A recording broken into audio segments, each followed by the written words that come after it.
It is a beautiful sight to behold here in Nashville, Tennessee, as we are live from the Lipscomb Academy Athletic Complex, as Lipscomb Academy, ranked 18th in the country, is getting set to take on the IMG Academy Ascenders, who are ranked number 3 in the country as they begin the 2023 season. Hello, everybody. Welcome into the broadcast as we introduce color analyst Joe Simmons. I am Chris Hooks, and Joe, this is an amazing matchup to start the season, and IMG is one of those schools that'll play anybody, anywhere, anytime.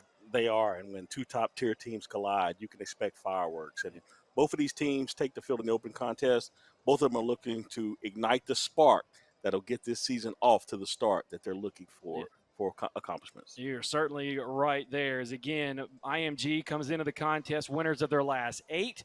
Lipscomb has won 21 straight games coming into this one. They have a brand new head coach in Kevin Mawai. But let's get to the players to watch in this one, because there is all sorts of players that are rearing to go in this one. Let's look at the player to watch for IMG. Ellis Robinson IV, one of the top players in the country. Joe, what do you want to see out of him tonight? Well, if you ever want to be considered elite at your position, you have to be solid. And when we look at both of these teams, they have top-tier corners, but you have to be able to eliminate one side of the field. And what he has to do is make them afraid to throw at him and make it easier on the coach to call defenses to take the other plays away. Yeah, well, he's going to have to see Dylan Lorick, Kofi Boggs, Jack Westlake, amongst others, for Lipscomb Academy and deal with Deuce Knight. On the other side, Lipscomb Academy has one of their star defensive backs, Caleb Beasley, one of the top players in the state of Tennessee. Again, another top-end corner for to look out for here tonight here for Lipscomb Academy. Yeah, another rangy guy, has the ability to cover man-to-man, does really well in zone.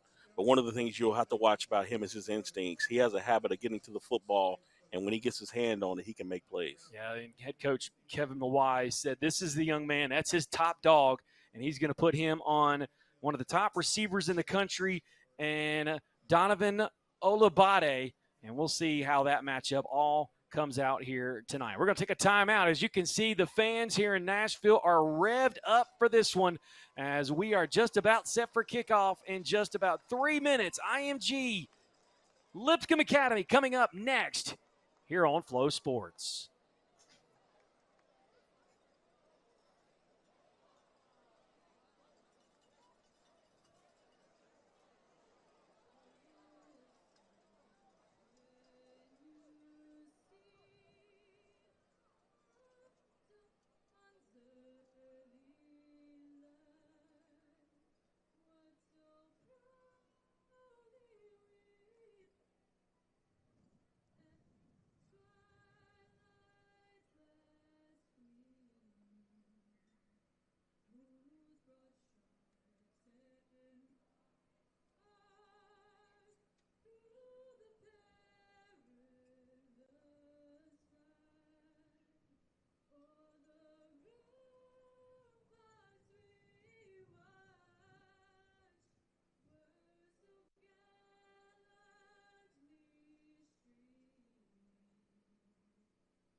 Here's a live look at the Mustang faithful as they are all in, ready for the season opener and the debut for the head coach of the Lipscomb Academy Mustangs, Kevin Mawai, who very anticipated, super excited to get this matchup. He made the comment earlier this week, Joe. He said, "What a baptism into high school football," and he's super pumped about it, but doesn't shy away from the competition. But he's certainly ready for it, and you can certainly tell the fans are as well. Yeah, when you get two big schools like this colliding, though, and both teams have these outstanding records, and both of them have been accomplished over the last couple of years. The crowd's going to be excited, but just imagine being a newcomer to this and seeing this type of atmosphere, and it's the first game that you're going to play on this level. It's got to get you excited and got to get you motivated to be the best you can be. And this is a rough guess because I didn't count, but I would say that out of the 44 in both two deeps, 30 of them are getting Division I Power 5 looks. And, there's one kid, Jeremiah Douglas, who has Power 5 offers, but he wants to go to the Ivy League. He's on IMG side of things. So, again, the talent here is going to be immense, and it looks like that IMG will be getting the ball first. So we'll get to see the senior Jalen Bradford in that high-powered offense who loves to sling it around.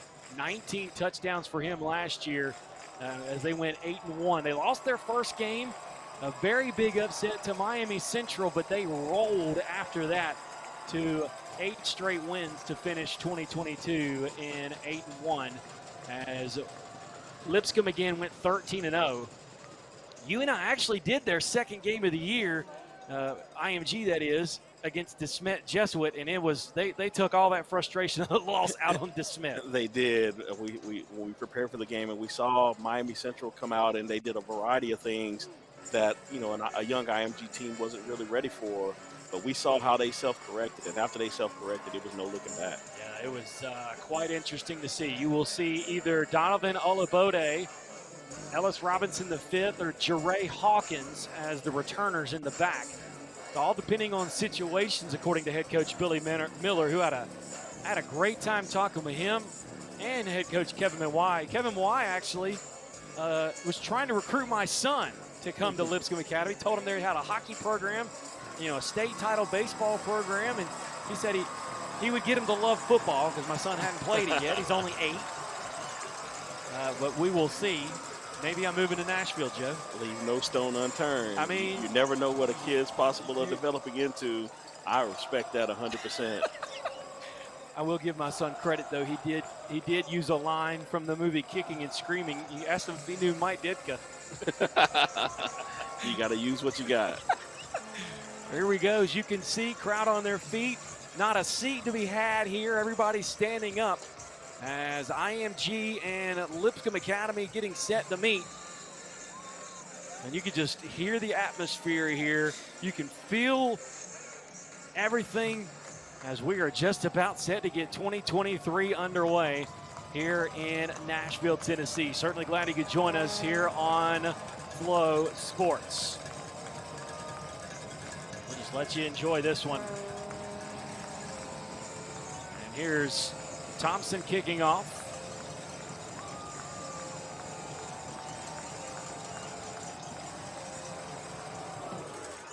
And he puts toe to leather. Glad you could join us. Here's the kick to the near side of the 10. And look at the speed there to the 30. And he's finally caught from behind. And that was none other than Ellis Robinson the fourth, one of the top players in the country. He's going to Georgia.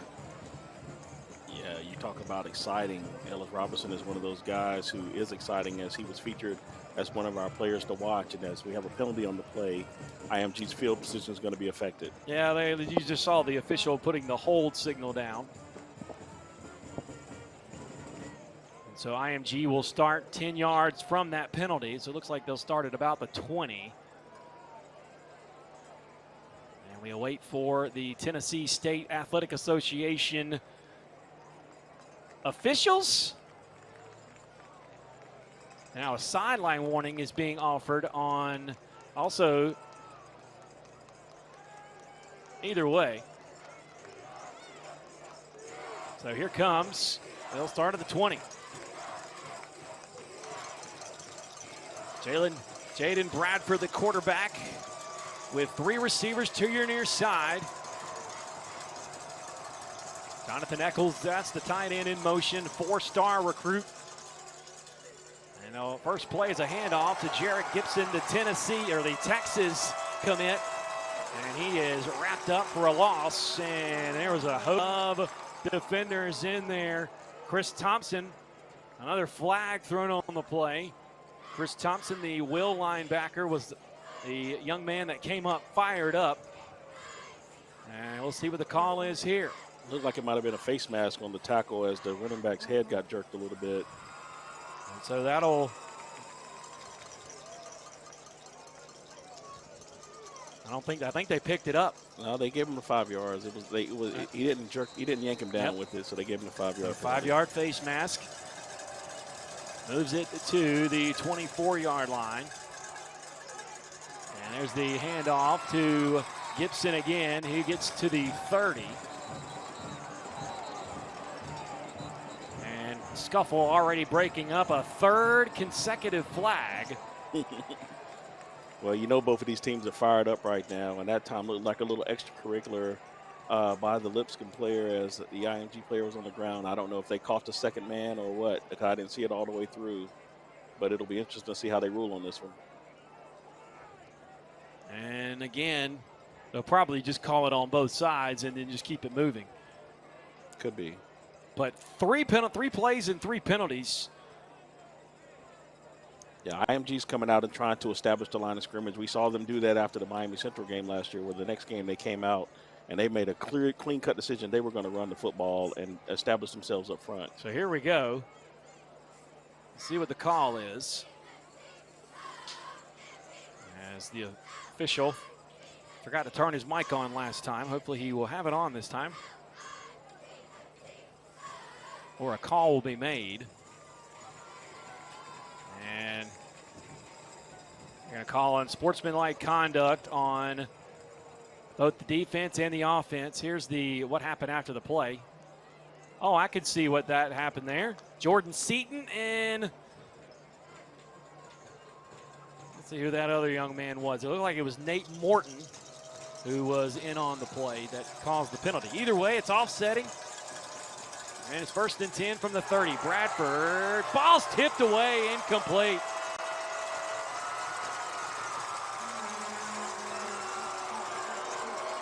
Oh, man, the celebration might have cost them. Did they just get a flag? Yeah, they did, and that would have been 4th down, and I think they got a flag on the celebration. 4 plays, 4 penalties.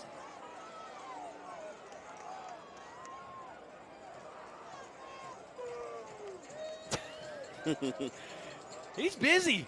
He called it on the wrong side, though. He's a little busy here today. I don't know. He did point the other way. Yeah, he pointed the other way, but I think he meant to call it on the defense. Oh, no, they're backing him up. Wow. I missed something then.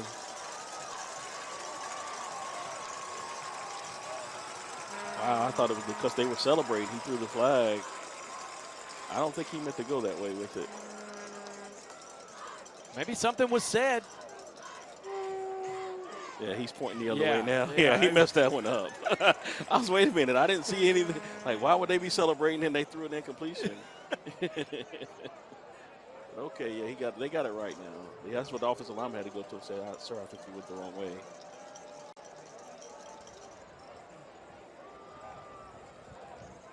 And it's got to be hard for these kids because they watch, these NFL players after a big play run into the end zone and celebrate and do stuff. I mean, there's an element of fun that needs to be had, too. Oh, yeah. Well, that 15-yard penalty makes it 1st and 10 at the 45. Bradford play action. Time to throw. Dart across the middle. Woo! It's caught. 30 to the 25, 20. He's open all the way. Touchdown! Jeray Hawkins, the fastest man in the state of Florida with the touchdown. And IMG, 2 minutes ago, was back at their own end zone. A 15-yard penalty cost them. It's now a 55-yard touchdown. Bradford to Hawkins. And the Ascenders take the 6-0 lead. Yeah, nice route combination that time. You got 2 posts from the inside receivers as they crisscrossed a little bit in the middle of the field with a high post on the upside to clear out the safety, and he came underneath, and we saw the speed after the catch. That man got wheels. He's an extremely talented track and field. As the extra point, we will see Patrick Kane kick the extra point. But this crowd, which we couldn't even get to, we didn't even get to the keys of the game, and IMG just did one of them. They did. Take the crowd out of it. Take the crowd out of the game. That's what you got to do on the road. You got to get rid of them early. We'll get you the next time they get the ball. We'll get you those as the extra point for IMG is up. And it's good. So, we're about 3 minutes into this one.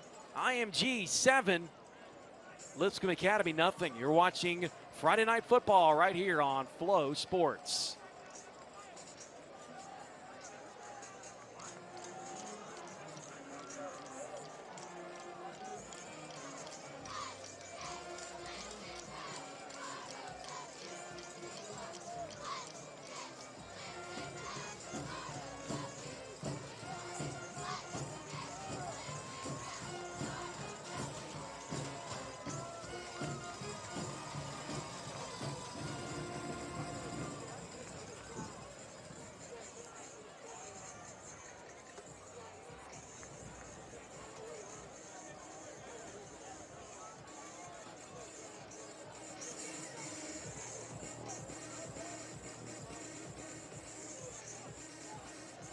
And welcome back here to the Lipscomb Academy Athletic Complex here in Nashville. We are live and seeing a fireworks type ball game as IMG threw the first punch in this knock 'em out, drag 'em out bout.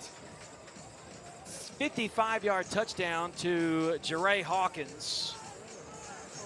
And that's a young man, 4-star recruit headed to Florida. Billy Napier's getting himself a baller. He is. And that was just a sloppy drive to begin with, but Billy Miller and his squad, they struck first, and he said he felt like there were some plays like that were going to be there just because of his team's speed, but he also knows on the other side that could be the case as well. Yeah, and one of the things they did that good to set it up was the running early in the drive. So when you come back with a little bit of a quick play action, you get that safety to peak a little bit, and you got guys who can run as fast as their receivers can. That 1 second could be all the difference in the world in a big play. Dylan Lorick, one of the returners, back. You may see Bo Strickland or Caleb Beasley as well, as Patrick Kane will kick off from right to left. Here's the deep kick, end to end, and that'll be caught on the near side, actually dropped at the 16.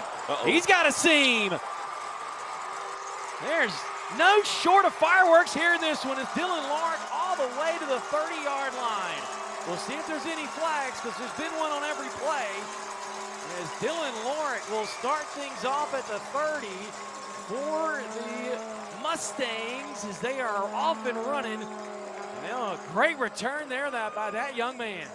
An excellent job on the return, and the bobble might have actually helped him a little bit because it gave us guys a little bit more time to get into blocking position before he took off, and he was able to make a good play.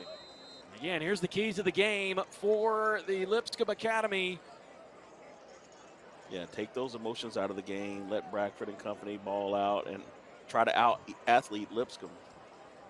The quarterback is Deuce Knight. Deuce Knight going to Notre Dame as he'll hand it off on the draw to Drew Patterson. A running back for the Mustangs. He'll get from the 30 to the 20, looks like inside of the 22-yard line.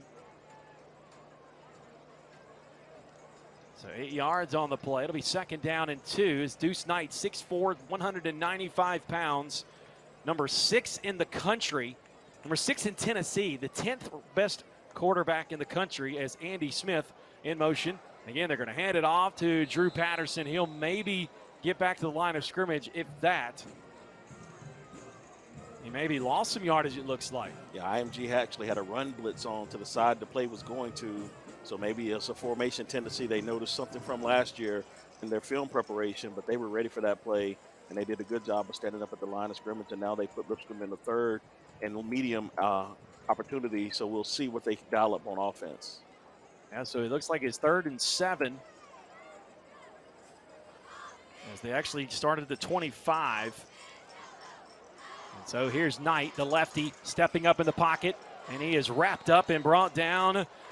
And he'll be short of the first down as the defense, Nathaniel Owosu-Boateng, 4-star recruit headed to either Auburn or Florida, one of the most explosive linebackers that Coach Miller has ever seen. And he was comparing him to Dylan Moses, who went to Alabama. Oh, wow, that's a great comparison. If your coach compares you to someone like that, then you know you can ball. All right, here's the opportunity for, looks like, Kofi Boggs. He'll try the kick. And that is through the uprights and good. Both teams get on the board on their first drive, but IMG holds Lipscomb to 3 as we are midway through the first quarter.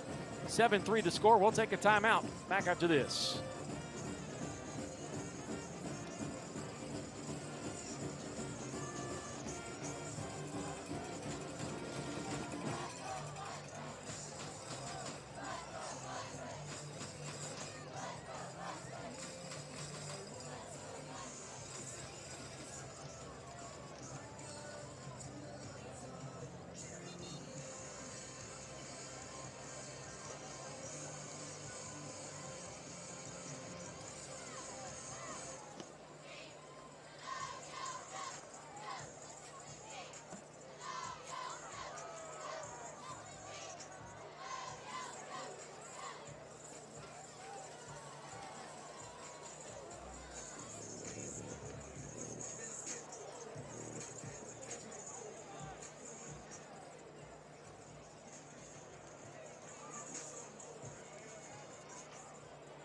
And welcome back, 7-3, the Ascenders in white ahead in this one. This is game number 1 of the season for both teams as we're just about at the midway point. As IMG traveled 742 miles from Bradenton, Florida to Nashville, and this battle is back and forth, and the kick is deep. It's going to be brought out to the 25-yard line. And the returner there was Alton Marks, the sophomore defensive back, getting the opportunity there. And here comes the Ascender offense, who really struggled. Minimal yardage on the run attack, but then a 55-yard touchdown. A strike to Jere Hawkins as they'll start from the 23-yard line.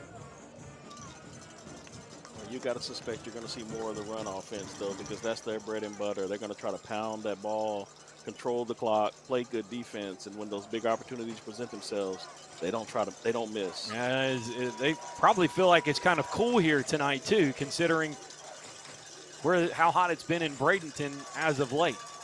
And just a handoff right to Gibson, and Gibson, he'll lose yardage there, back to the 20-yard line. So it'll be 2nd down and 13. Yeah, that's what play the quarterback has to get you out of. They were outflanked on that side. There was one more defender than people they could block with the formation and what they ran. You'll see 2 to the right now, 1 to the left, 2 to the top of your screen at home. They'll be in the pistol formation. Jonathan Eccles is the tight end in the H-back position, right beside Hawkins. Bradford, the Liberty commit, play action. They'll dump it off on the flats to Eccles, and Eccles gets to the 30 in a collision there. What a hit. And a good defensive play there by CJ Jim Colley, a 3-star recruit, number 8 defensive back in Tennessee for 2025. Yeah, excellent job of running the alley. A lot of times people take bad angles of pursuit. He kept himself in the hip pocket and was able to deliver a shot And now they're in third and short yardage situation. And the line to gain is the 33.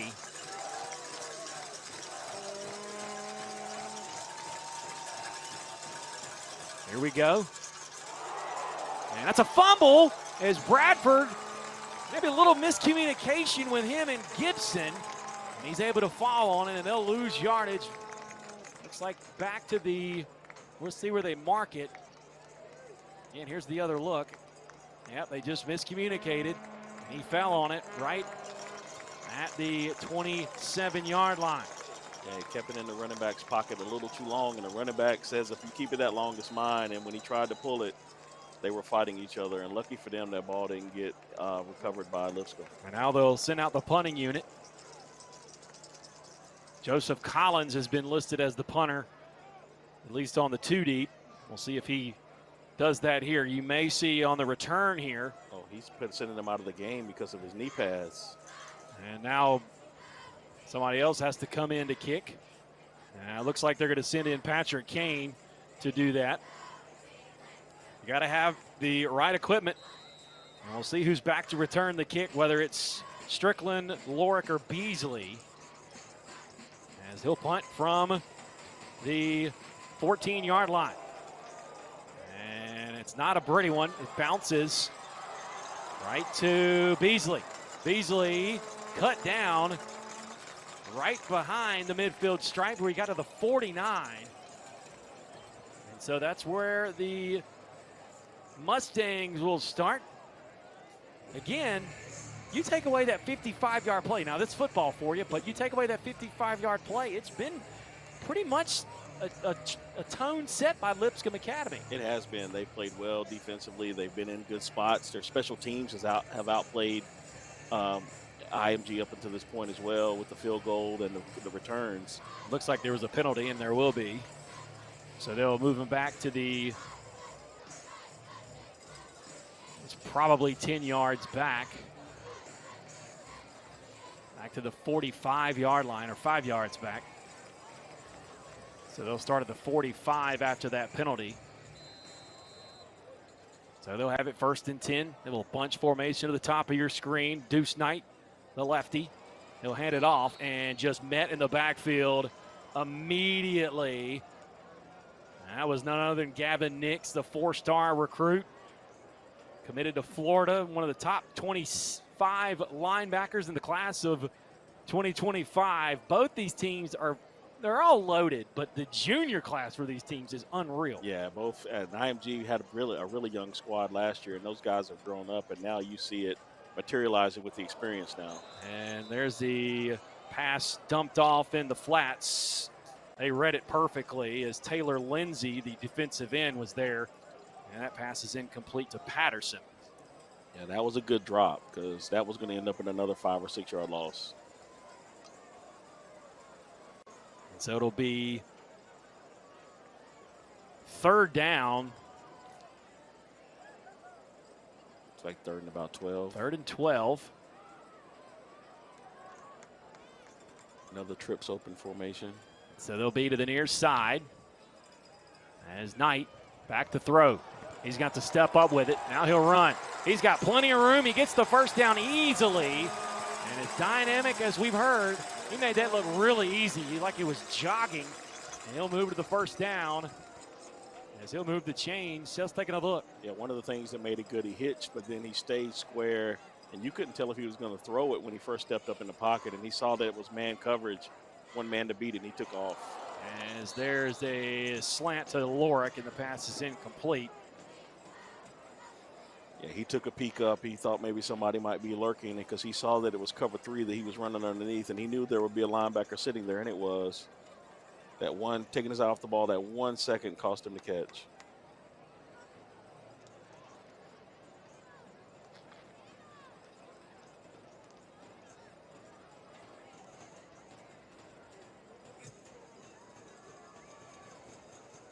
So it'll be 2nd down and 10. Here's the handoff.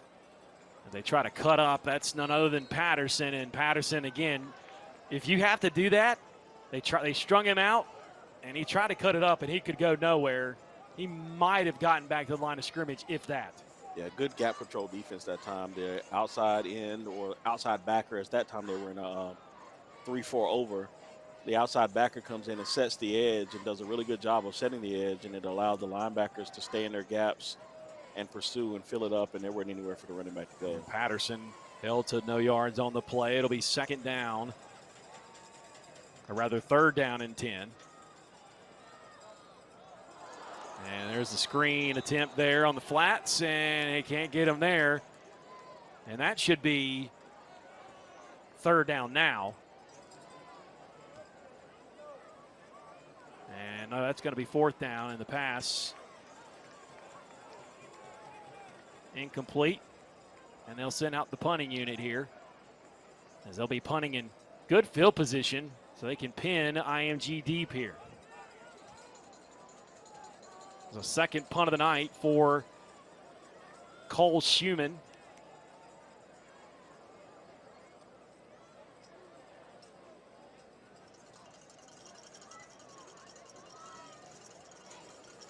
And here's the punt by Schumann. It's a high one. And the fair catch is made at the 11 or 12-yard line by Donovan Olabade. And we're going to stay right here as this game is crawled to a snail's pace, so to speak, in that both teams have kind of settled in. Yeah, what you'll find, though, is both of these teams are making a lot of mistakes early. It's early in the season. They're trying to find a rhythm.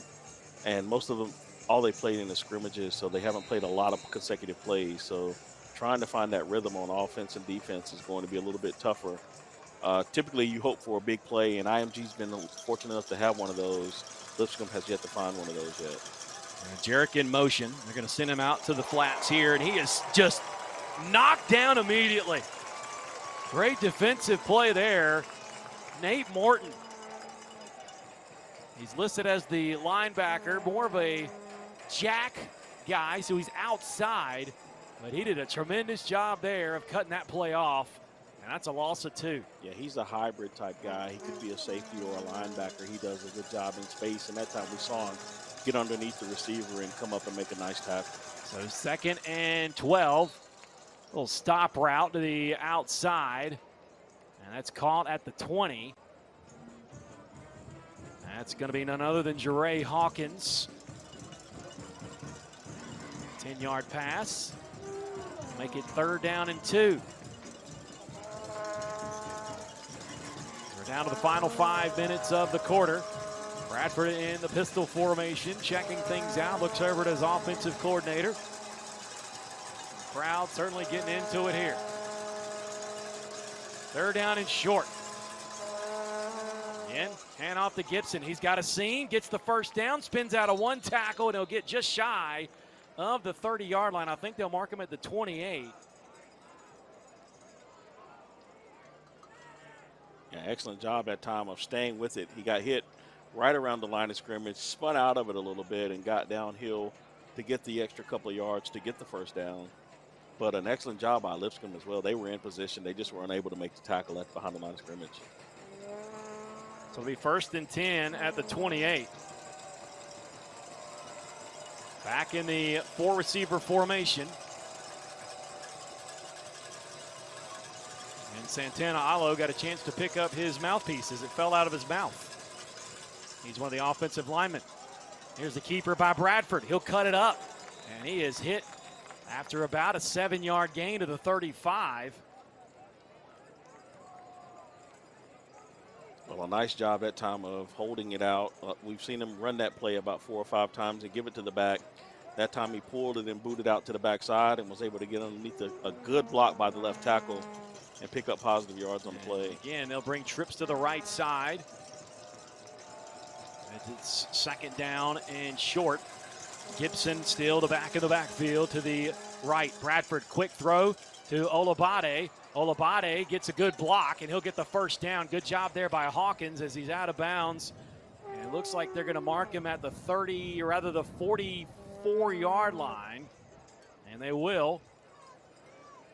So a gain of 9. Yeah, nice job playing the numbers game that time. They had 4 receivers to that wide side of the field, and they were able to put together a package to get the receiver the ball out there. And with 3 blockers in front of him, he was able to make it happen. And they're just nickel and diming their way down the field. Gibson gets the draw, handoff. He's got it to 50. Goodbye. Has a seam to the 30, 20, 10, 5. Give him 6. Jarrett Gibson on the board, and it's 13-3. IMG storming out in front. Talk about staying with it. They hadn't had a lot of success running the football today. They've probably gotten about 2 or 3 yards a clip. And you can see right here when he gets the ball going downhill, he does a good job of getting behind the big tackle. Tackle gets up to the second level, and then he shows you the wheels as he steps out. And that's one of the things about this IMG team. Whoever gets the football can take it to the house at any time. There are 2 drives for touchdowns, 5 plays, 80 yards, now 7 plays, 88 yards, and they're looking for another extra point. As that was a 44-yard touchdown run by Jarrett Gibson. What a beautiful play there. And it is 14-3 in favor of IMG. Back after this on Flow Sports.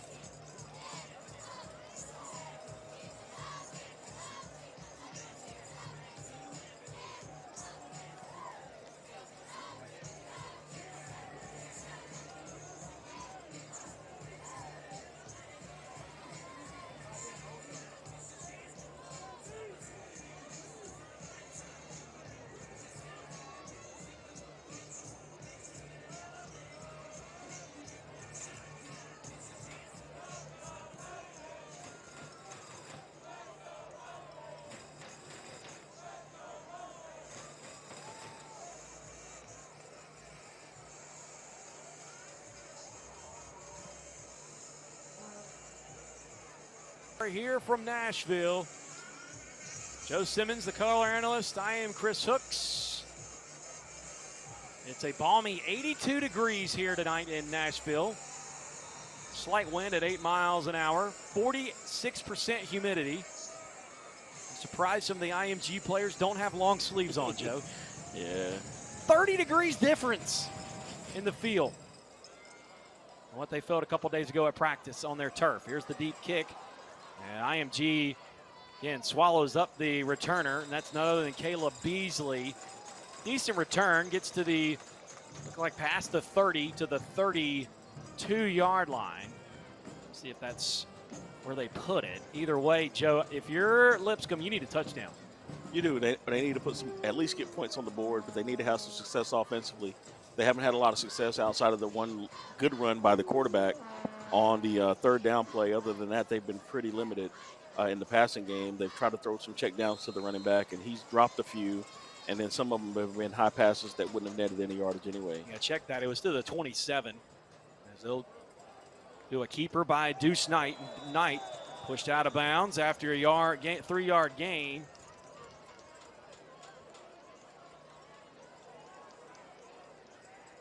So it'll be 2nd down and 7 from the 30. Yeah, design quarterback run that time because Knight has had some success. And because the running game has been stifled, they figured that they'd do a little misdirection, try to keep that backside a little honest, and maybe it'll open up some opportunities for the running game. 2 stack formations on each side. Knight pressured. He's going to step up, and he's going to run with it. He gets minimal yardage, and he's slung out of bounds. And a great job there by Gavin Nix.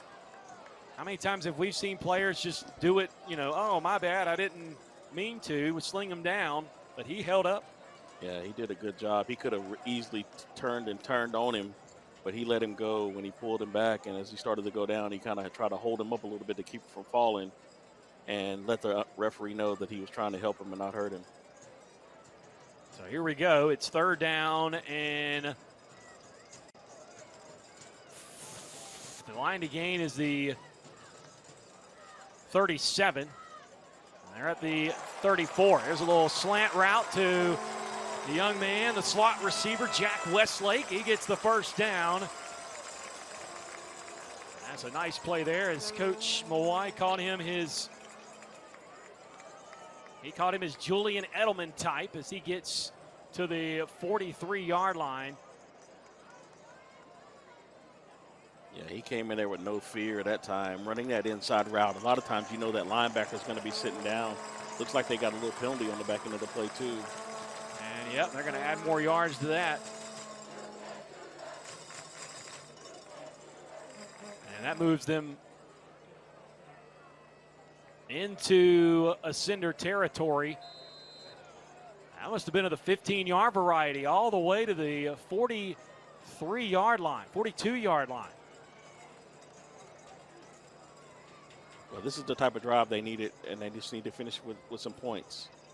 There's Knight and company. They're moving the ball into IMG territory. There's the screen, and Micah Burton was tripped up, but a great play by Gavin Nix as he has been everywhere here to start this ball game. Young man is fun to watch. When you watch him every play, he's making the right read. He's stepping up. He's shooting the gaps when he sees plays that are coming to his side. Excellent job of anticipating, but you can see how active he is, even making checks on defense. So 2nd and 11 from the 43-yard line. Again, they're trying everything to take their speed and use their speed against IMG, but it's not working to this far. And a timeout is called, and we'll take one with them as well. We are down to the final minute and change of the first quarter. IMG 14, Lipscomb Academy 3, and you're watching Flow Sports.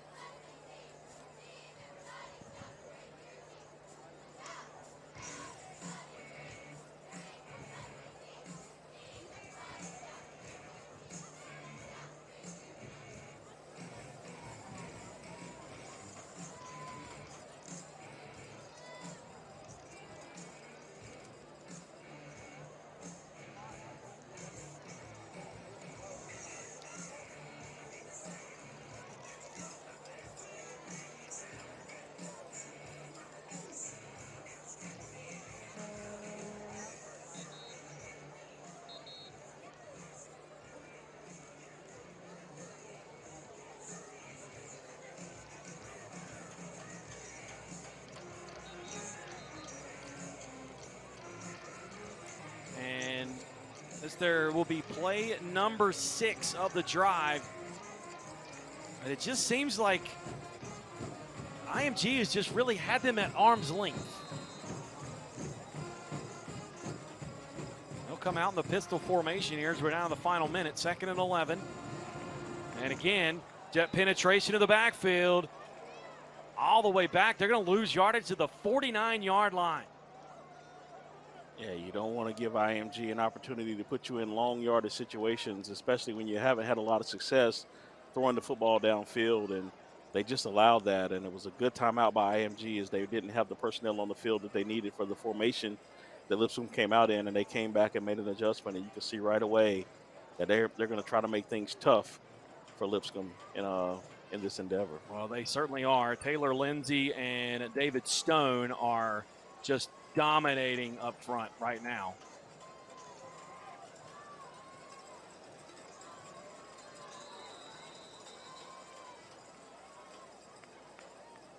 And that looks like a timeout is called.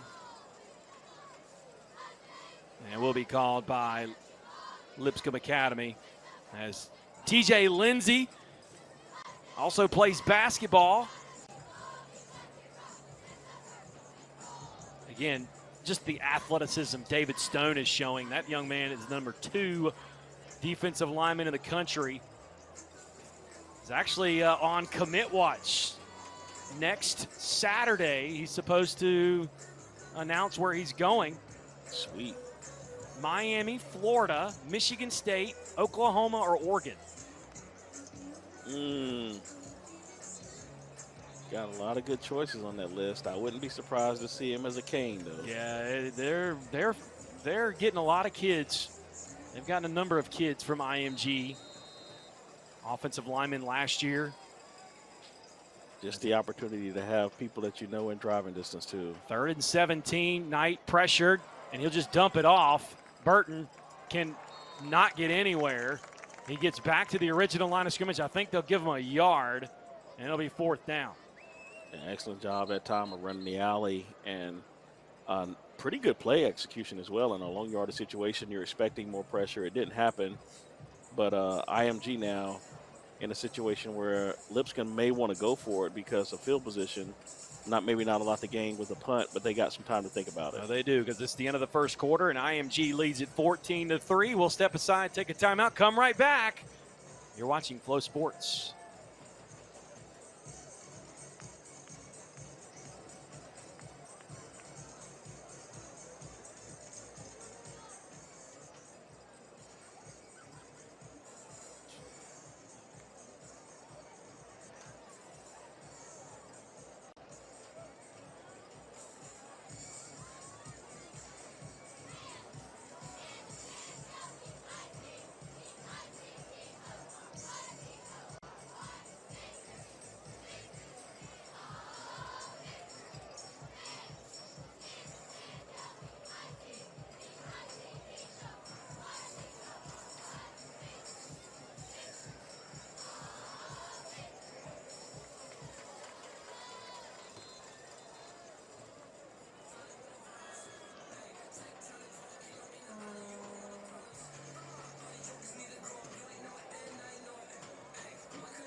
And we are just about waiting here to get the second quarter underway. And they've called both teams over to the sidelines either way. Chris Hooks and Joe Simmons here. And Joe, through the first quarter, it seems like it's been IMG Academy with the big plays. Yeah, their big play talent has stepped up big, and some of the players we expected to see do big things have stepped up and done big things. Lipscomb has yet to find that niche on offense, and they're still trying to work their way through the process. But we know this team is explosive, and at any moment they can put points on the board. So Lipscomb will punt from their 45-yard line. You can see IMG in the punt safe formation. They smell a fake too. And Schulman simply just boots it. And a little bit of kerfuffle here. And we'll see if I thought for a second he was able to keep it in, but it'll be a touchback. And so IMG will start from the 20. And a good job there by Lipscomb to at least try to get down there. But they certainly did what they could to run over Olabode. Here's another look. Almost made the play, but the second guy who touched it was definitely in the end zone when he touched it. Good look there by our cameraman here. So IMG has started on the 20-yard line in every drive today. They've got 2 drives of 80 yards already. Actually started the 12 on their second touchdown drive. They ended up getting to the 20 thanks to a 10-yard pass. So there we go. So first and 10 from the 20.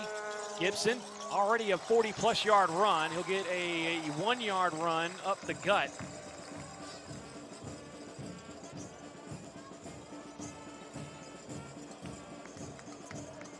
So a second down and 9 from the 21. Yeah, we talked about how effective his Lipscomb's defense has been. Except for a couple of big plays, they've been pretty solid. But big playability is a special thing to have on this level, and IMG has plenty of it. Bradford, he's throwing. Going to be pressured. He'll step up, finds a seam. He's going to run with it. He's going to be chased to the 30. Gets out of bounds. And Bradford falls into the track. And it was a good hit. It wasn't late or anything. And he goes out of bounds. I think he should have a first down. Yeah, he did a good job of avoiding the bleachers as he was coming out that way too. And I think he kind of gave himself up a little bit after he got pushed so that he wouldn't run into him. So he gets big yardage. The 21 all the way to the 9, 18 yards. First and 10 from the 39 now. Good run there. Again, he broke contain and made Lipscomb pay. Two to the left, one to the right, and a tight end on the near side. Here's Bradford. He's going to be sacked. What a play. A bullet came out of nowhere. The junior, Chris Thompson. Chris Thompson with a late surge that time. Looked like it was going to be a big play, and then he showed up, and all the lights went out as Bradford comes around. Yeah, good job there by Thompson. 6'1", 215 pound.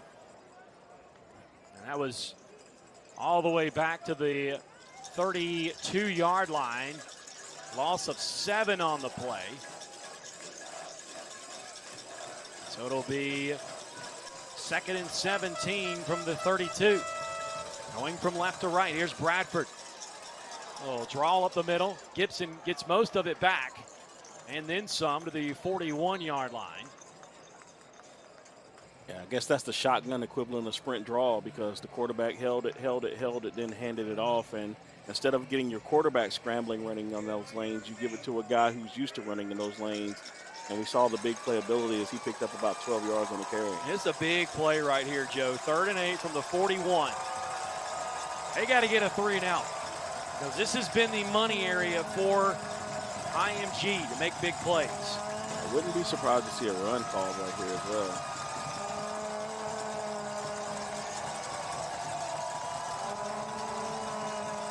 There's a 1st and 10, and the 44-yard touchdown happened. Here's Bradford, pressured. He gets out of it. He'll let it go. That might have been close to pass the line. Either way, a little bit high as Winston Watkins gets his first look tonight. And it'll be 4th down. It looked like a pretty good ball. Receiver Mayer should have caught it, but an excellent job of pressing it to the line of scrimmage. You see the quarterback moving up, weighed his way down the line, and threw a pretty good ball, just a little bit high, a little bit inside. If he was able to get that to the front shoulder, it would have been an easy catch. So it'll be 4th down. They will get the punt. That's a big stop by Lipscomb Academy. I like the effort by the receiver, though. He made sure that he got a hand on it and at least knocked it down so that it wasn't intercepted. So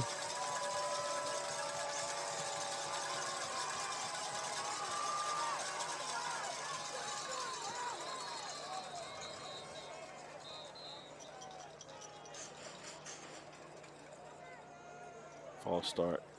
looks like that'll move things back.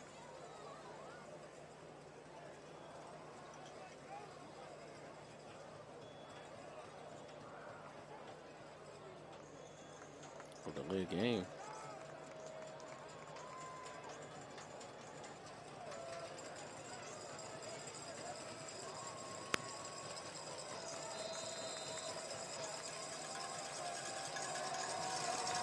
So a delay of game moves things back.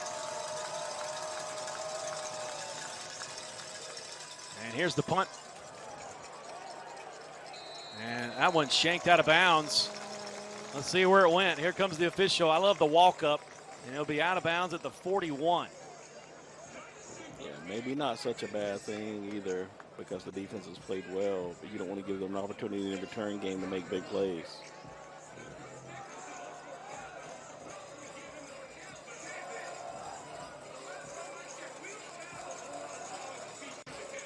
So the IMG defense has been dominant throughout. This is the best starting field position of the day, other than the first possession. Yep, when they started at the 45. Here's Knight, the lefty, rolling out to the far side. Lets it rip, and it's caught. Guess who? Jack Westlake, hands of glue, 2nd catch of the night. Out of bounds at the 37. The difference between him and the other receivers that have been coming across the middle is he's not worried about the contact. 22 yards on the play. Be 1st and 10. Or rather that's from the, let me see the yardage there. I think it was the 44-yard line. 43-yard line, rather. So a gain of 16. And the whistle blows. I think they stop play for a second. Now they'll let him set back up for second down.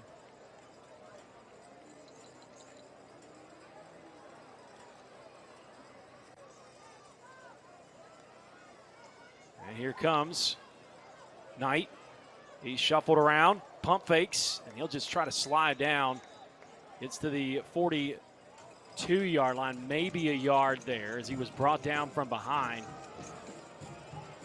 Yeah, he's more of a glider than a guy that's just going to take off. You could tell he's keeping his eyes downfield. He runs straight up. He's going to need to get his pad level down once he gets past the line of scrimmage in some of those runs if he wants to last throughout the season. Second down, and now it's third down. It's 3rd and 9. Yeah, 3rd and 9 now. From the 42. They're going to send Beasley in motion. Across the middle. That is caught. And the East Carolina commit, Dylan Lork, with the first down. Yeah, excellent ball, excellent delivery that time on the square end. And the receiver did an excellent job of bringing it into the body before the contact to hang on to that. Pretty good defense as well. So 1st and 10 from the 31 now. Dylan Lork, again, 6'1", 215 pounds. He's the 48th, number 48 recruit in the state of Tennessee. As Kevin Mawai and his team trying to get back in this one. And the pass is incomplete. A little bit behind the receiver on that one. He just needed to get rid of it. Didn't like the positioning and just got rid of it on the outside, throwing it out of bounds, but close enough to the receiver that they wouldn't call it a penalty.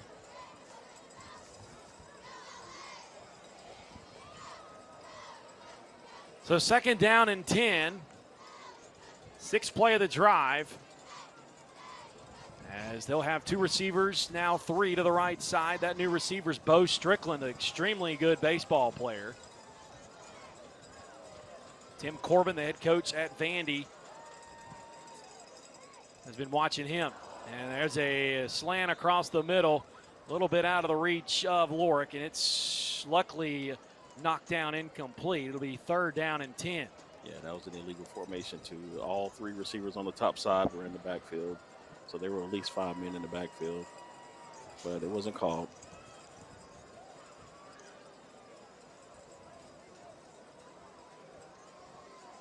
So the line to gain is the 21. They have yet to get the purple zone. That big purple square down, a rectangle down to our left. They need to get in there to make this a ball game. Down 14-3 as we're right at the 7.5-minute point of this second quarter. 5 receivers out. Knight, plenty of room, dumps it off. And that'll be right at the first down marker. What a great job by TJ Briggs. The effort to get the first down. He's going to be close. Well, they were already in field goal range, but they're definitely oh, in wow, field he's goal short. range now. They're going to say he's short. Yeah, he's about a half a yard short.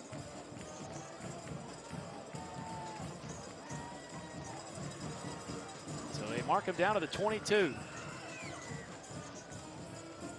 Yeah, I wouldn't be surprised if them to let it run down and get a timeout here. And so the line to gain is the 21. It'll be 4th and 1. We're going to keep it right here. As if you're Kevin Mawai, do you go for it here? You got to go for it when you're playing a high-profile team in this situation. The points sound good, but you know you're going to need points and be able to match points throughout the game. So you want to come out of here this drive, especially with it being the most successful drive you had so far in the game with a touchdown if you can. It'll be 4th down and 1 at the 22. Again, you can see there's so many people here at the game. They're almost pulling over the stanchion. And the kids better be careful here because somebody's going to get hurt. Mm-hmm. And hopefully one of the game administrators will see that here. I mean, they're 5 deep, 10 deep on some areas. Yeah. It's the biggest game this school's ever seen. That's what this school wanted when they put the football program together. Trent Dilfer was the head coach. He's now at UAB. Knight trying to quarterback sneak. And they'll get it easily to the 19-yard line. They spread them out. 3 yards on the play. 1st and 10 from the 19. They're finally in the red zone here. Yeah, you get an athletic quarterback. A lot of teams have figured out it's better to get on up there and run that play and allow him to be the athlete and push. Surprised that they didn't have at least one back behind him to help with the push down the field. They're really spread out to the near side here. Trips, Knight. He's going to roll out as he's pressured. Knight, and that's nearly picked off as Major Preston Jr., the nickel back, almost picked that one off as it was dumped off to TJ Briggs. That would have been his 2nd catch of the game. So 2nd and 10, 10th play of the drive here for Lipscomb. If they score a touchdown on this end, the crowd's going to go crazy. You may have to. They may tear down those stanchions. I like it though. They're standing. They're alert. They're into it. They're Absolutely. looking for something big. Here's Knight, pressured, and he's just going to be swallowed up. And it's just too much talent there. Dylan Worthen, David Stone, TJ Lindsay, all swallow him up. And they'll move it back all the way. Big loss there as it's now 3rd down and long as it's all the way back to the 27, 8-yard loss. And you got to think this is probably the most athletic defensive line that these offensive linemen have seen. It's hard to simulate that in practice, and even for a quarterback, you're used to stepping up and boxing and lanes are opening up, but when all 4 guys are getting pressure the way they are, it makes it hard to step up and throw the football. And the official, I think there's a timeout being called, offensive coordinator. There's 5:20 left. They've had some clock issues here today. Now they're calling a delay of game as Kevin Mawai arguing his case here. And to no avail. So it'll be 3rd down and 23 from the 32.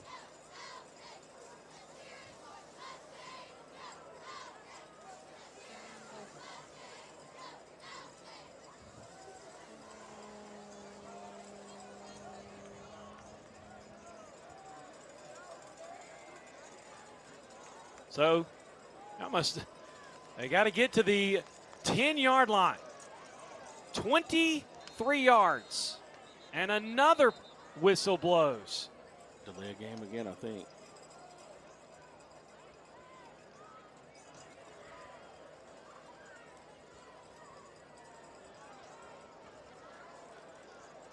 Wow. Yeah, he's upset, but the whistle blew. That was a long time from whistle to whistle. They've got to do a better job of getting the plays in, a quicker job anyway. And they'll call a timeout here.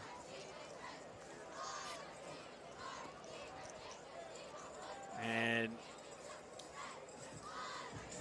you got to wonder, again, this is your home stadium, what the problem is. To get 2 delay of games. Yeah, but I don't think it's not getting the play in. I don't know if he's thinking it should have been reset. Well, it was the 2nd time, and they took a long time. Like, he was arguing. I watched him arguing, but I was just sitting here thinking, like, they're getting close to another delay of game because it's taking them too long to get to the line of scrimmage after the play's in. They're standing around, but then they're walking to the line. They're not in a position to go faster. And those are some of the things that the first game will iron out. Like, you've got to figure that out, how to get there, because even if the time is a little quick, there's an official on the field that's got a clock running too. Yeah. So he's going to look at his clock versus that clock, and he'll let them know that it's not right. You know, I was watching on ESPN a game in Nashville between Vandy and Notre Dame, and Vandy had a 3rd and 45, and they scored a touchdown. Anything's possible. I'm just saying. Now, they lost the game. Mm-hmm. Vandy lost. I think they ended up losing like 13-10. or 14 to 10. They need at least 6 yards to get in field goal position, judging from the first kick of the game where he kicked it. It looked like it would have been good for about 53 Do you think they quit kick here? No, I think it's just third down. I think they run a play here. You're right. So you're right. I think they try to get at least 5 or 6 yards so they can get into field goal range. We'll see. They've got 4 receivers on the near side. Knight just going to run a screen. And again, that defense is just so good. Wow, Jaden Jackson and Dylan Lorick can go nowhere. It's maybe a few yards. Yeah, you're talking about a D1 wide receiver getting run down by a defensive lineman right there. So they mark him at the 33, 4 yards on the play. So it'll be 4th and 24 from the 33. And I think they're just going to, they're probably going to get another delay. Yeah, they're taking too much time. That's on them, like, to get it off. And they still don't have the right personnel on the field. There's still 2 people missing. But they're going to punt it. Yep. Well, you can take the delay here if you're going to punt it. And here's the punt. Let's see if they can force them to go deep. And that's a good punt. That'll put IMG back all the way to the 8-yard line. So a terrible situation for the offense. Gets no points, but they do get a consolation prize here by pinning IMG all the way back to the 8-yard line. 14-play drive. Yeah, that and the fact that they ran 14 plays and was able to give their defense a rest, who's been being pressured most of the night by having to holding IMG to 14 points as much time as they spent on the field is pretty impressive as well. Outside of a couple big plays, they've outplayed them. 40 yards all the way down to the 19 minus 14. So they gained 26 yards on that drive total. So IMG will start with 4:15 to go from the 8-yard line, 1st and 10. They're just going to hand it off to Gibson. And he busts forward outside the 10, probably to the 14-yard line. And he came, it looked close. He had a big hole, Joe. Yeah, he did, and he was one man away from taking that one to the house. And you as a former running back probably, I'm sure your eyes got real big seeing that. Yeah, I thought he was going to be gone for a second, and the safety came in just in time. So they'll mark him at the 14. 2nd and 4. Bradford, all kinds of time. Dumps it off to the 20. Olabode to the 30.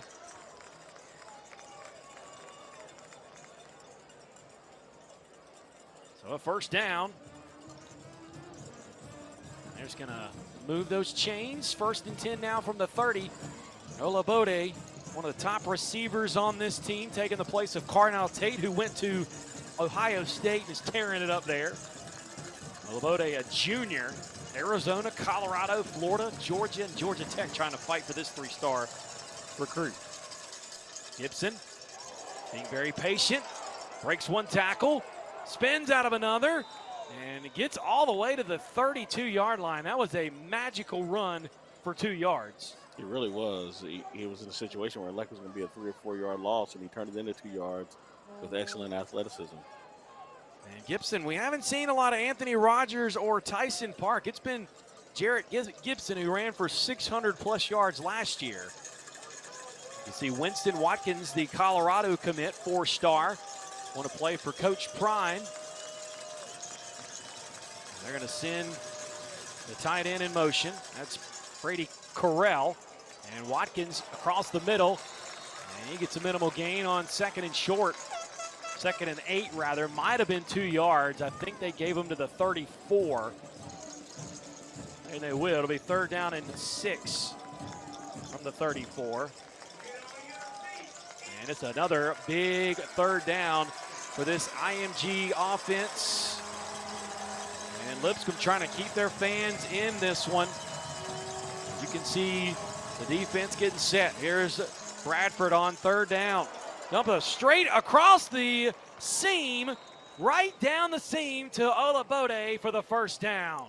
talking about dropping dimes. That time he threw that one down the middle. When you have a coverage like that, you've got to throw it just over the inside coverage's head. But before the safety can get there, he dropped it on him, and he's like one man away from getting breaking another touchdown. And that was a 27-yard catch there. Ola Abode, just a phenomenal player. Bradford, a heck of a quarterback as well. Here's Watkins on the screen. And he breaks one tackle. He gets to the 30. Has one man on the outside, luckily getting him out of bounds. As that's Cole Bradley, the cousin of Deuce Knight. And he is deep into Mustang territory all the way to the 20, 19 yards there. The 1st and 10 from the 20. 46 yards in the last 2 plays. Yeah, this IMG offense seems rested and ready to go, too. 21-yard line, rather, as we're down under 2 minutes here in the second quarter. Big series here. They got to get a stop if you're Lipscomb Academy. Bradford, he's going to be tracked down and sacked. What a play! Edwin Spillman, the Tennessee commit. Josh Heupel has to be happy about that one. Yeah, you got to like how he closed on that play. It looked like he was going to be an easy play, and then he hit the jets and was able to run the quarterback down on the backside. So they're going to count that as a 2-yard loss. 2nd down and 12 from the 23 now. There is rumors that Nick Saban's there. He's here tonight. I have not seen him. As he has 2 receivers, that being IMG's Bradford, and that pass nearly picked off. It was juicy as Cole Bradley nearly had him a pick 6. Yeah, he went for the knockdown. If he goes for the ball, that's a pick 6. It's like an easy break on the ball, but he made sure that they didn't catch it. Another big 3rd down for Lipscomb, as IMG has pretty much done what they've needed to do all day long. Whenever they've needed a big play, they've gotten it. 8th play of the drive. Now 9th play of the drive. Line to gain is the 11-yard line. Bradford trying to get out of a little trouble there. Throws it to the end zone. Caught! What a play! Touchdown! IMG. Winston Watkins with the big play. What a dime by Bradford, his 2nd touchdown pass tonight. Yeah, Bradford was scrambling around, nowhere to go, and you talk about a situation where a quarterback turns a small play into a big play. That time he was able to turn water into wine as he was scrambling on the outside. Looked like he was going to get sacked, able to redirect and find a receiver open in the back of the end zone. What 9 plays, 92 yards. That is a dagger with 40 seconds to go in the half. Unreal, Joe. What a throw. As here comes the extra point by Patrick Kane. Snap, good. Kick is good.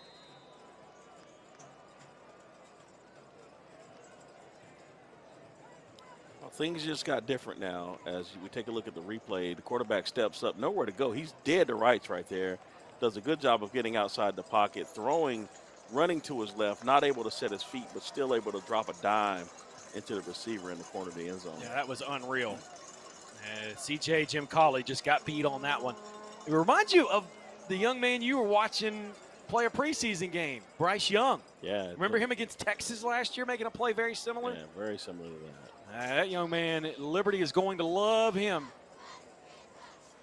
Jamie Chadwell, the head coach there. As Hugh Freeze left to go to Auburn. Auburn's in the mix for a bunch of these kids too. And so now Joseph Collins will kick for IMG.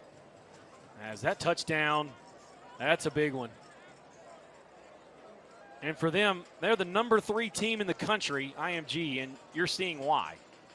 Because Lipscomb's good. They look like a good ball club, but IMG is just making plays. Yeah, they're thorough, and they're a machine. We talk about how solid this team, didn't start the year last year, the first game the way they wanted to, but we saw them progress and got better as the year went on. Like, you could say the same thing about tonight. They started slow, but they found ways to find big plays, and it's made the difference in the ball game. And so Lorick will, his foot touch the end zone, so he will get the touchback. See if they try to do any kind of, make any kind of move here, or if they'll just take a knee and head into the locker room as such. 9 plays, 92 yards, as Bradford, 2 touchdown passes tonight. Winston Watkins with 1, Jeray Hawkins the other. And they'll come out in a power formation, and they're just going to kneel it down. And that will do it for the first half. IMG Academy has come out here in this one and been dominant. As you can see, Ellis Robinson, the 4th, just shaking his head, knowing they've got this game on lockdown, at least for the time being. We'll see what kind of adjustments Mawai and company will make to battle back here in the second half. IMG will get the ball, rather the Lipscomb will get the ball first, but they've got to do some soul searching here in Kevin Mawai's first game. Yeah, they've got dominated from the defensive perspective today, but offensively, you know, they've got to find a way to put some points on the board. Yep, they certainly do, as we are through the first half of play here in Nashville. And it's 21-3, IMG ahead. Stay tuned, we'll have second half action for you. We'll break down the first half and all that as we continue on. As you're watching Friday Night Football right here on Flow Sports.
Played Newbern tonight to start the season. 42-0 loss. Solid. Even though they lost their coach to Hillside. Do what? Even though they lost their coach to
And we are at the half here in Nashville. As you can see the score. And the crowd somewhat subdued as it's 21-3 IMG. Joe Simmons and Chris Hooks here as IMG Joe has just made big play after big play. Here's some of the highlights. Yeah, you look at when the game first started, here's one of the biggest plays, throwing it down the middle. Nice little route combination, getting the receiver the ball on the outside and letting the speed take its course. And then Lipscomb comes back, and I'm thinking they're going to be ready for a shootout as they almost take this kickoff return to the house as IMG's safety valve was able to knock them out of bounds, and they were able to hold them to 3 points. But then we saw a couple of big plays from the IMG defense as they were able to eliminate the big play from Lipscomb. And the Lipscomb defense had held its own most of the day as well, except with the exception of a few big plays. Here you see the quarterback step up and shows you how smooth he is, and probably the biggest offensive play of the game for Lipscomb right there. Yep, and then it's kind of gone downhill from there as Gibson, 50-plus yard run. Yeah, showcasing the wheels. There's a 56-yard touchdown run there. And then a good defensive stop. But again, this is the play of the night to me. Yeah, showing the ability to make a play, doing a good job boxing and keeping his eyes downfield, but the throw, to drop it in the basket like that, that's tough. I don't care on any level. Yeah. You know, that's the kind of the trash can drill where you have the quarterback scramble around and try to drop one in the trash can, and, you know, he just put it to work. That's, again, just great play after great play by Lipscomb Academy and IMG, but IMG just made more. And we're at the half. We'll break down the second half, get you ready for it. When we return, we'll take a timeout as both teams getting set to come out on the field. You're watching Flow Sports, season opening matchup between IMG and Lipscomb Academy.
trying to.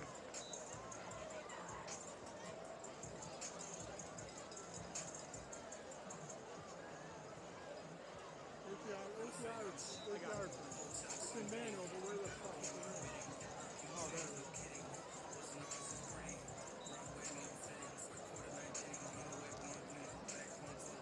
That's why they are.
And we are back as the second half is just about set to begin here from the Lipscomb Academy Athletic Complex. He is Joe Simmons. I'm Chris Hooks as we're here live in Nashville. Joe, if you're head coach Kevin Mawai, what was your speech to the Mustangs at the half? You got to talk about execution and how penalties and other things have set you back, and you can't make the mistakes that you've made on drives. We saw the first drive or the first touchdown that IMG scored was the result of an unsportsmanlike conduct penalty where they would have been punting. Instead, they got to 15 yards, and 2 plays later, they threw a bomb for a touchdown. When they had their best drive going today, they had 3 consecutive delay of game penalties that kind of killed their vibe, and they had to take a timeout or 2 in there as well. So the little things they've got to do better, but you got to tell your guys, let's go out and win the third quarter and see what kind of position we put ourselves in to win this football game. They will get the ball to start the second half, though. But again, they had a golden opportunity at the 19-yard line, but could not. That's when they had that meltdown with the clock, and they just couldn't get out of their own way there. Yeah, they've been their own worst enemy so far today. We'll see if they can make it happen here. And they'll start wherever they finish this return. And a good job there by Beasley. They'll get past the 20. I think they'll mark them at the 24. Let's see if Deuce Knight and company can get the offense rolling here. They've had some good drives. It hasn't been as big play-esque as IMG Academy, but again, the opportunities have been there. They'll actually mark them back at the 22-yard line. And so that's where Lipscomb will start. And they've got to do something about this penetration up front. Well, they got to do a better job of giving the quarterback time. We've seen Deuce Knight make some plays, but he needs a little bit more time in the pocket so that he can look downfield and maybe find some openings in this IMG secondary. And first play, a little screen set up for Bennett Whitfield. And Whitfield, as Whitefield gets 3 yards. And it looks like that'll make it 2nd and 7 from the 25. They'll set up another screen for Whitefield. Whitefield, he'll get just shy of the 30 to the 29. Yeah, trying to establish a rhythm, trying to dictate to the defense what you want to see them in. They've been playing a soft zone most of the day. There is a flag. It's going to be a legal motion. Penalty is an illegal shift against the Mustangs. Legal shift. So that'll back them up. Ball is placed to the Mustang 19-yard line. And that's what we talked about, how they're in their own way. They've had 2 successful positive plays, put themselves in the 3rd and short situation. Now they're in a 2nd and long or 2nd and medium situation again. Yeah, they're 2nd and 13 from the 19-yard line. Let's see if they're all set here. And Andy Smith, the Ivy League headed young man, as Lorick, a little flare across the middle, and Ellis Robinson and company were right there as he tried to run it across the middle, and that may be 4 yards as they'll give him to the 23. So it'll be 3rd and 9. So 3rd and 9 from the 23, and they're in danger of going 3 and out here as Deuce Knight and the Mustangs have got to get a first down here. If they have any hopes of getting back in this one, this is a big play. 3rd down, 3 to the near side.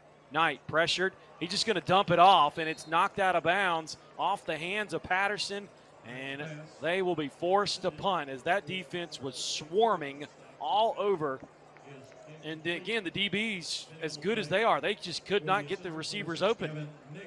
Yeah, that time the quarterback had a little bit of time, and then as the pocket collapsed, he wanted to go to the check down, and even the check down receiver was covered.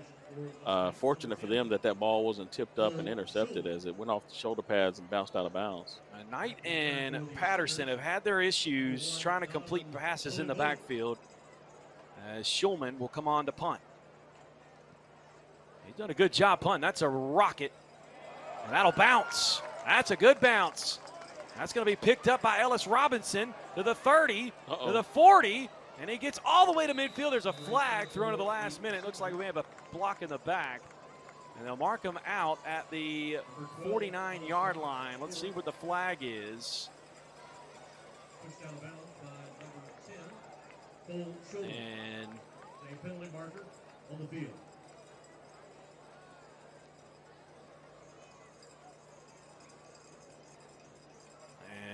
This one might be a little, maybe a 15-yard variety. That could be a crackback block. Yep. And that can happen when you have a play like that that takes longer to develop.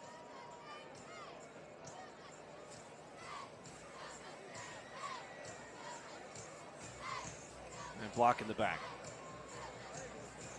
So it'll be 10 yards, first down. We'll see what they mark them. See if you see the block in the back. Yep, there it is. It's 10 yards from the spot of the foul, if I'm correct. We'll see where they back him up. Yep, that'll be all the way to the 30. And Lipscomb has shown the ability to stop IMG, except for that first drive where they committed a penalty. Here's 1st and 10. Gibson trying to bring it to the outside. He'll cut it up to the 30, breaks tackles, flag thrown from a long ways away. He'll get to the 42-yard line, but it's going to come back, holding probably the call. And we'll see how far they put it back. There's a penalty marker on the field. Penalty is holding against the Ascenders. So the Ascenders, that'll move it back to the 25. So it'll be 2nd and 15 from the 25. So it must have been downfield, probably a receiver or someone holding. 4 receivers out for the team in white, up 21-3. You can see Caleb Beasley sliding back off the coverage.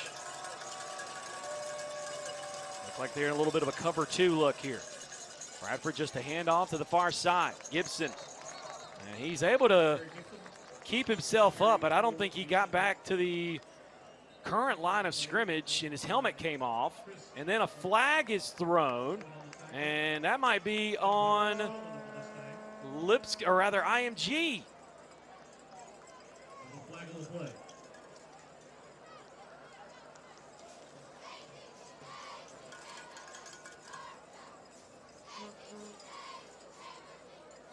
And we'll see what the official calls. And if it's a penalty on IMG, that's pretty much their first mistake tonight.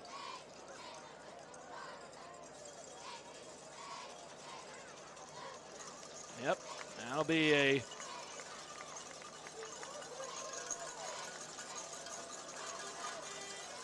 and that'll move them way back. I think they're trying to compete, as it'll be 2nd down and 30 from the 13. Yeah, you got to wonder, you know, how both of these teams would react after pretty good performances in the first half, and IMG dominating the majority of the first half. Looks like Lipscomb's come out with a little bit more fight in the second half, and they're going to make IMG work for it. They're not going to lay down and allow this to be a blowout. They're going to fight for it. So I think it's second down and 27 from the 13. I think that's about right. They have 25.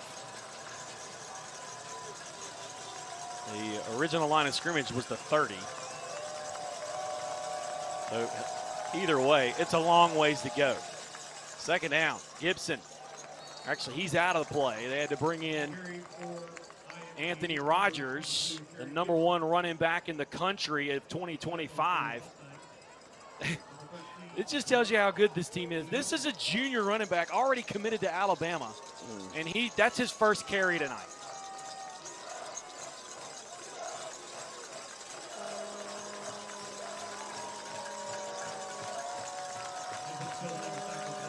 So third down and a lot. And the snap is dropped by Bradford, and he'll fall down. All the way back at the 10.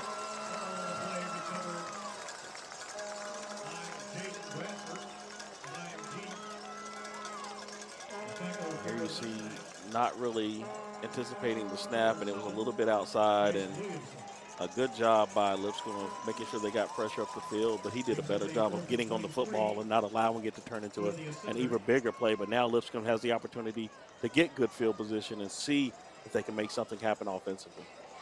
They will be punting from the end zone.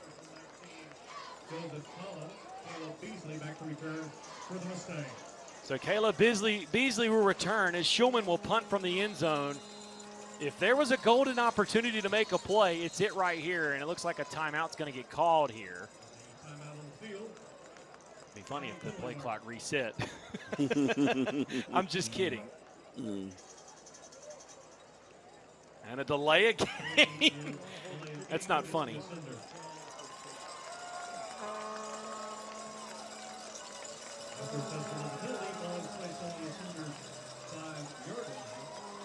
So now they're punting from the 5. So fourth, and here's the punt. It's 4th and 38. So they're going to have great field position, but a great punt. Beasley gets it at midfield, and he's brought down immediately. What a play by Zechariah Fort. He might be hurt, too, the way he went down. Looks like he cramped up a little bit. Zechariah Fort, a 4-star recruit, sophomore, committed to Alabama, if that tells you anything. So he cramps up, and it will be 1st and 10 at the 48-yard line for Lipscomb. So they'll be at the plus 48-yard line. They've had some good field positions. We'll see if they can take advantage of it. We'll take a time out real quick as they tend to the injured player. Back after this on Flow Sports.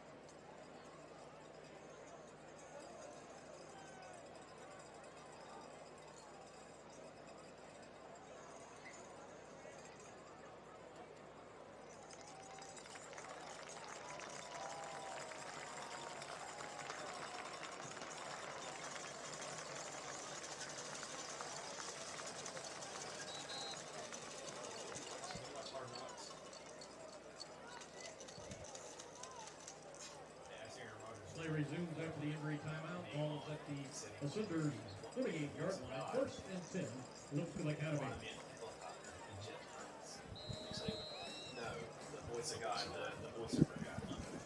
And we're back here. 1st and 10 from the 48-yard line for Lipscomb Academy. Deuce Knight with a bunch formation. And that's nearly picked off, and that was also almost taken the other way as Major Preston. He's trying not to catch a cramp, Joe. Yeah, he's fighting it. Got to catch that one, though, son. That one was hit you in between the hands. For the Ascenders, number 0, Major So Preston second Jr. down and 10. Here's another look. Brings up a 2nd and 10. And pressure makes the ball high, and it gets in on him and goes through the hands and into the face mask. That's one you got to catch. There's Knight on the rollout. They do have Lorick open. And Lorick gets to the 39-yard line on that one. 9 yards on the play.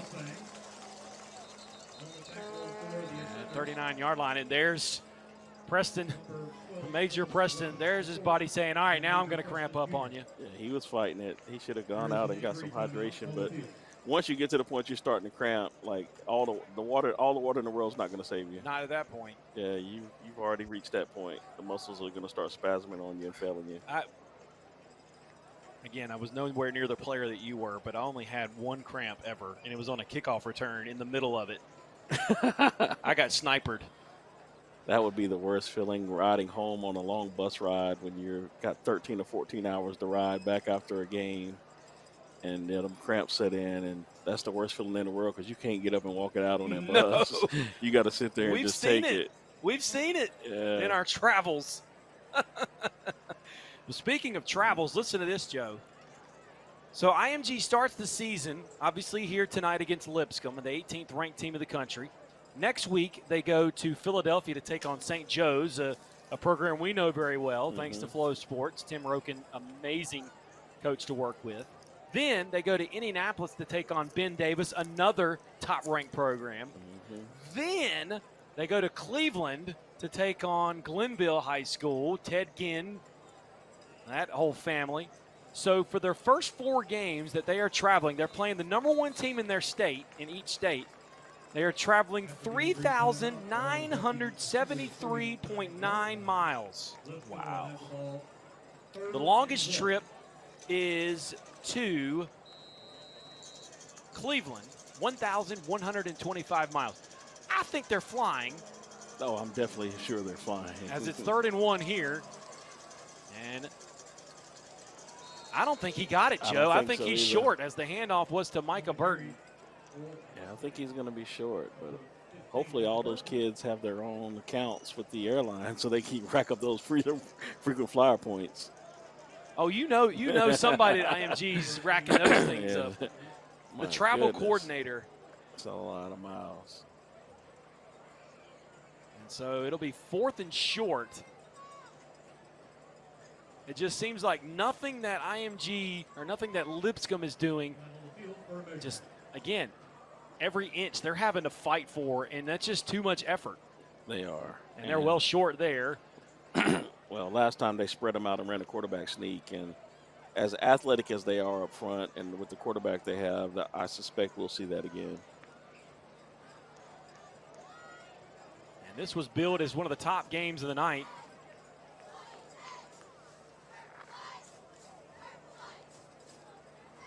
Almost at the 38-yard line of the Ascenders, 4th and inches, Mustang.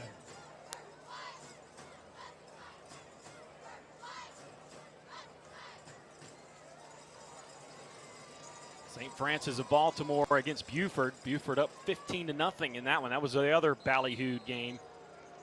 As it's 4 receivers, they're going to try that quarterback sneak again. And if they give him forward progress, I think he fumbled the football.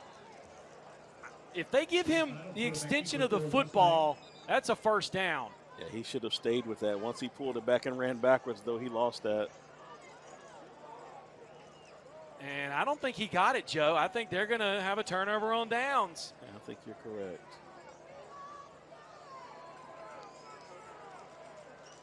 He should have kept his arm extended and just fell forward on that side, and he would have probably gotten it.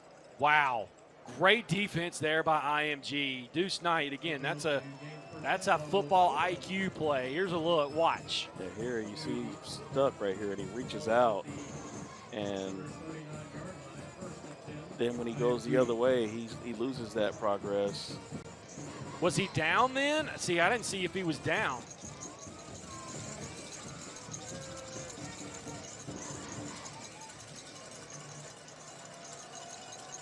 So, Here comes Jaden Bradford in the offense, back out with an 18-point lead. Gibson with the draw handoff. He'll power his way to the 45-yard line.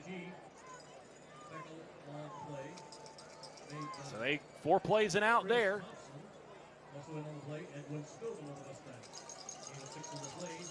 So they start from the 39. They'll get 6 yards. It'll be 2nd down and 4. From the 40, they started from the 40. So from the 46. Again, big stop here for Lipscomb if they've got to keep this game going. There's a lob pass to the outside. And that had a little bit more air on it, Joe. That linebacker, Chris Thompson, could have jumped the route. Yeah, definitely. And a good job by the quarterback of throwing it away where nobody could get to it because he didn't even want his guy to catch it in that situation. So it'll be 3rd down and 3. Well, this is a big down for Lipscomb. They need to get the football back. Looks like they were lined up all sides on that, though. And that's what's going to get it.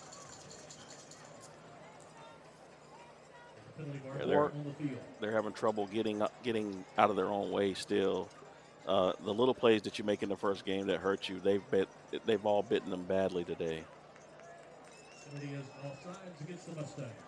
So it'll be 1st and 10 from the 41. So the last 3 drives for Lipscomb, Joe.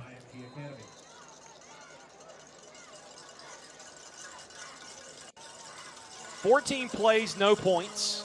4 plays, no points. 4 plays, no points." Bradford lobs it down the far side. And Eccles kind of stopped his route. And he overshoots him, and it's incomplete. 2nd down and 10.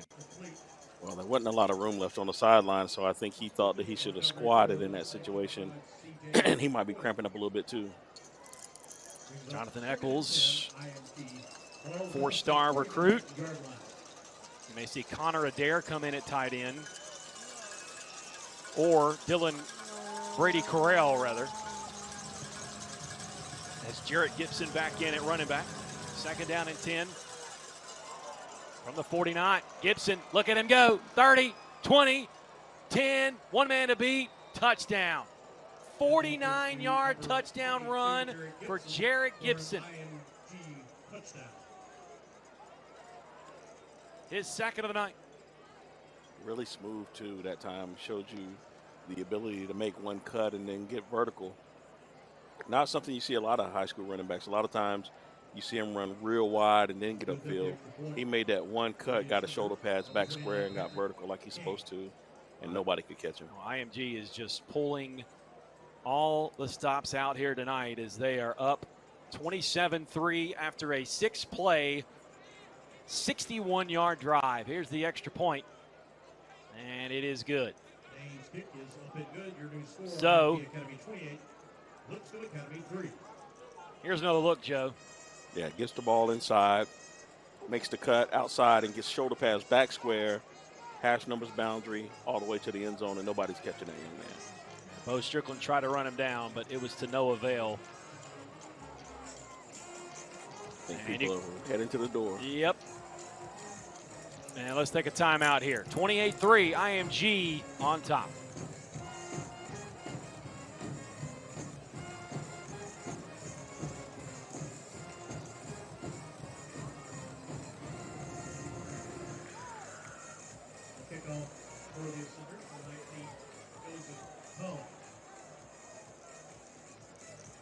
Return for Lipscomb. Dylan Ward. And Williams also back on return for Lipscomb.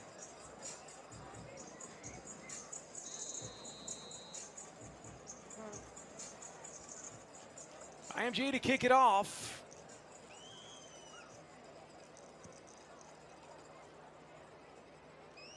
And here comes Lipscomb trying to get something going. Got a little bit of a seam, but it's closed up immediately. And Lorick falls down. Ball does come loose, but he was down on the ground, can't cause a fumble. And you look at the touchdowns today here for IMG.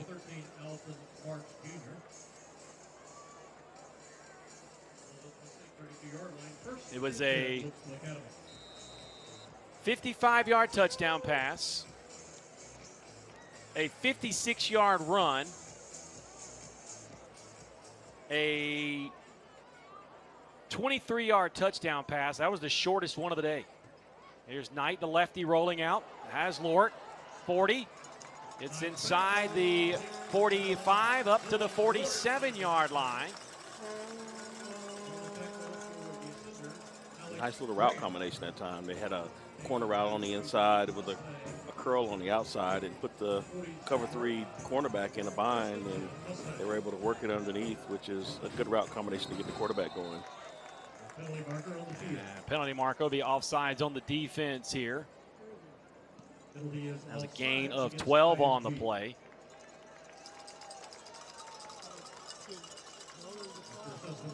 Ball is placed at the IMG 39-yard line. 1st and 5, Mustangs.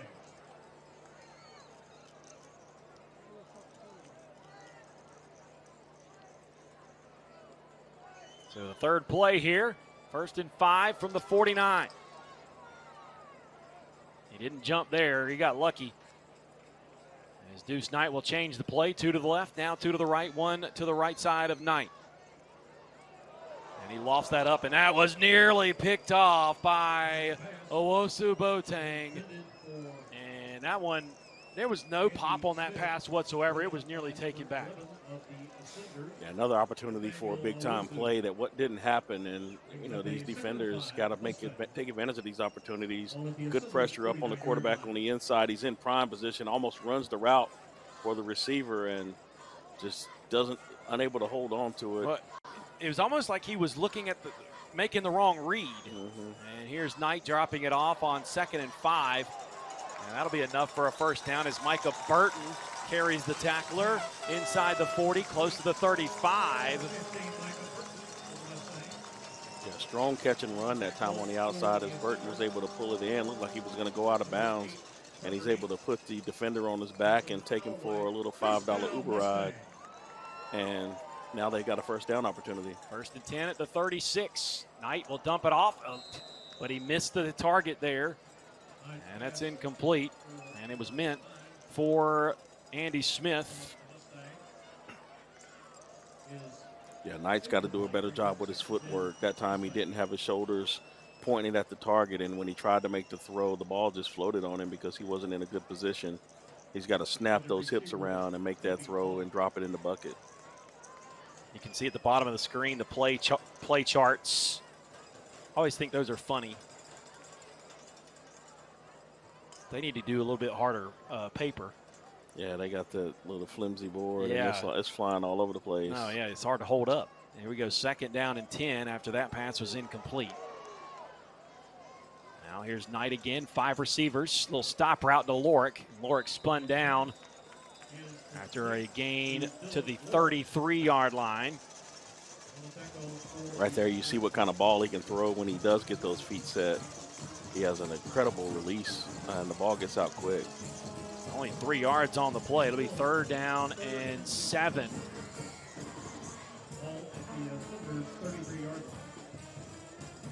So 3rd and 7, 7th play of the drive here. As there's trips to the right side. There's got to be somebody open, but they've just got to give him some time, and they've not got a lot of time left either.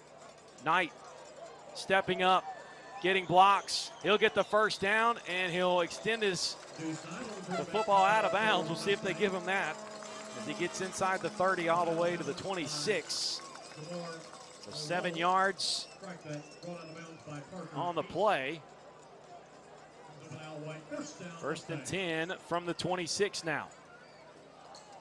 And Whitefield will dump behind the line of scrimmage. He'll get inside to the 20. I think they'll give him forward progress to the 19.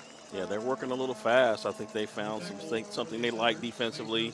They have a nice little package against what IMG is doing, and Wouldn't be surprised if we don't get a timeout or something called. And that's exactly what we're going to get, as IMG will call the timeout, as we have 3 minutes and 20 seconds to go here in this third quarter. And IMG has been dominant and pretty much put Lipscomb and made Lipscomb make their own mistakes.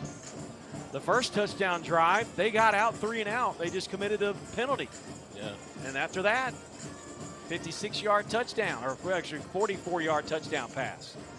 And then just big plays by IMG. You can see Lipscomb, when they get into the teams that they play in the state, they'll be just fine. And they tried to play with the big boys here, and you can certainly see that they have some athletes, just not as many. And Coach Mawai is still in his first game. He's probably going to say, I saw a lot of good things, I saw a lot of bad things, and everything you can build on. Well, it's a test. It's a test to see where you're at. You want to be the best, you got to beat the best.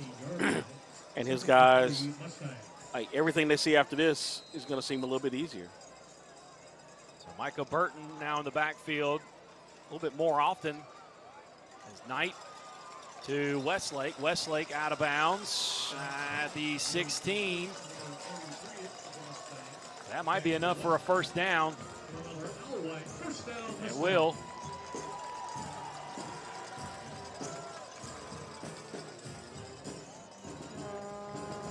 First and 10, they're in the red zone again.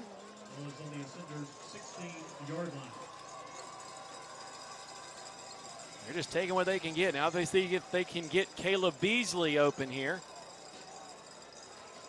As Caleb Beasley, now the 5th wide receiver in this bunch. Trips to their side, 2 to the far right. They're going to send the blitz, and somebody was in Deuce Knight's face almost immediately. Yeah, that was going to be Gavin Nix, I'm sure. And there are a little shenanigans going on behind the play. There's a flag. And I think that might be a 15-yard penalty on Lipscomb. And Nix came in untouched, and I saw him before the play started to look over to the coach and say same thing. And so he came through free and got a good shot on the quarterback. So I don't know if they called roughing the passer or anything else in that. Nope, they're going to call personal foul, roughing the passer. So it'll be half the distance to the goal.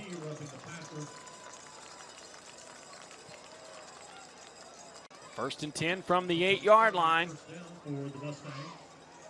That's a tough call. I didn't see if he hit him in the head, but he did get a clean shot at him. Unless they go 15 yards from there.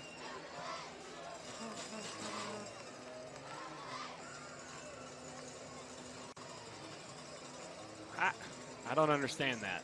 I was about to say.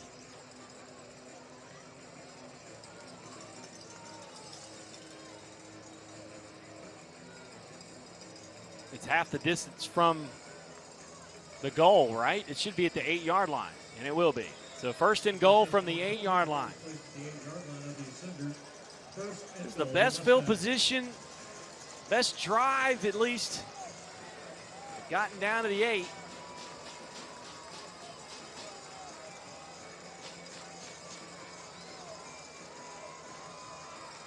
The field goal was a 40-yarder. It's a fade to the corner of the end zone. Flags go everywhere. And it'll be first and goal at the, well, probably at the 1 or at the 4.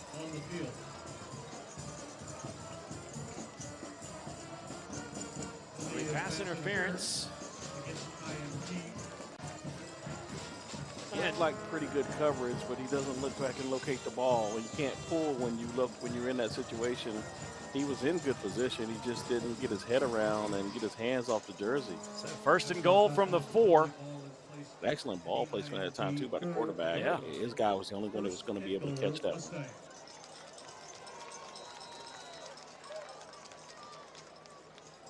Again, still plenty of time left, but it's just taken them too long to get in the end zone. They haven't had the big plays yet, but you just never know.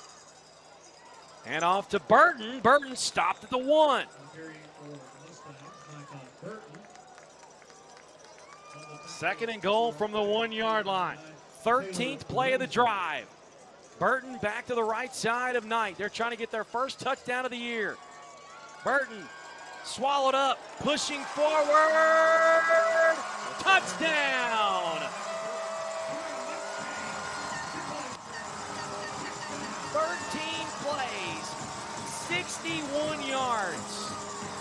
28-9 now the score. It took nearly 3 quarters for the Mustangs to finally get on the board, and the faithful that have stayed certainly continuing to keep cheering, hoping for a comeback here.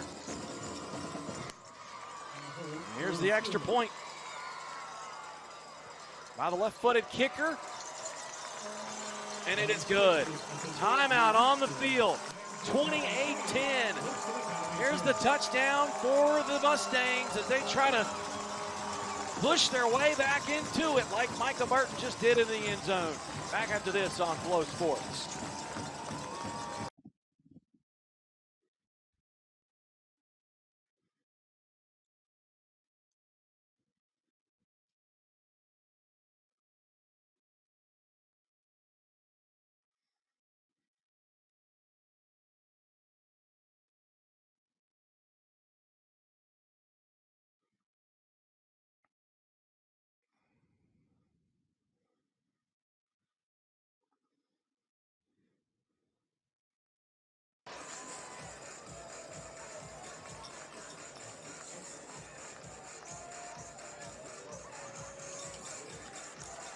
Late third quarter, 28-10 the score.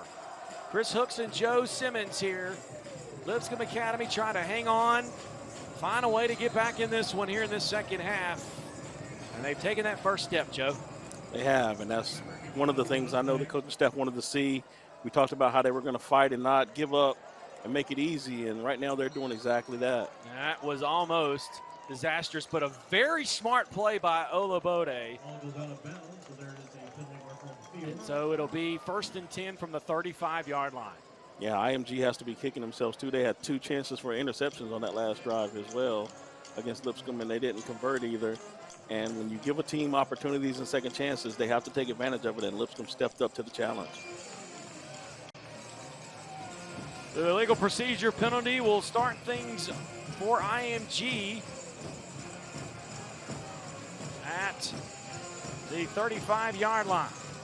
Now the defense needs to come up with another big stop and try to capitalize on field position if they can.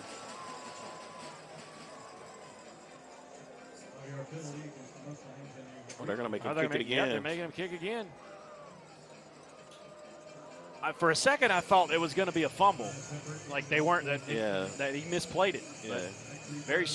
He got away with it because it was close. Yep.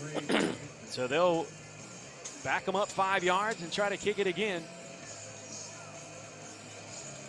All these kids out here are super smart too. Like Coach Miller was telling me, a lot of these kids, most of his kids on IMG 3.5, 4.0 GPAs. Same thing with Lipscomb Academy. So Olabode gets it at the 21. And he'll get to the 40-yard line, and that's where he'll start. So all that for 5 yards. He got 5 more yards. But opportunity to make a big play. Never know. You never know. Yep. I will say a big shout out to both coaches for this game. Kevin Mawai. First of all, he's a Hall of Famer, played 16 seasons in the NFL. We're on our Zoom call the other day. And my son, I told you this earlier, and people maybe have not heard us, but my son snuck in, shot me with a Nerf gun, and he talked to Coach Mawai for 15 minutes.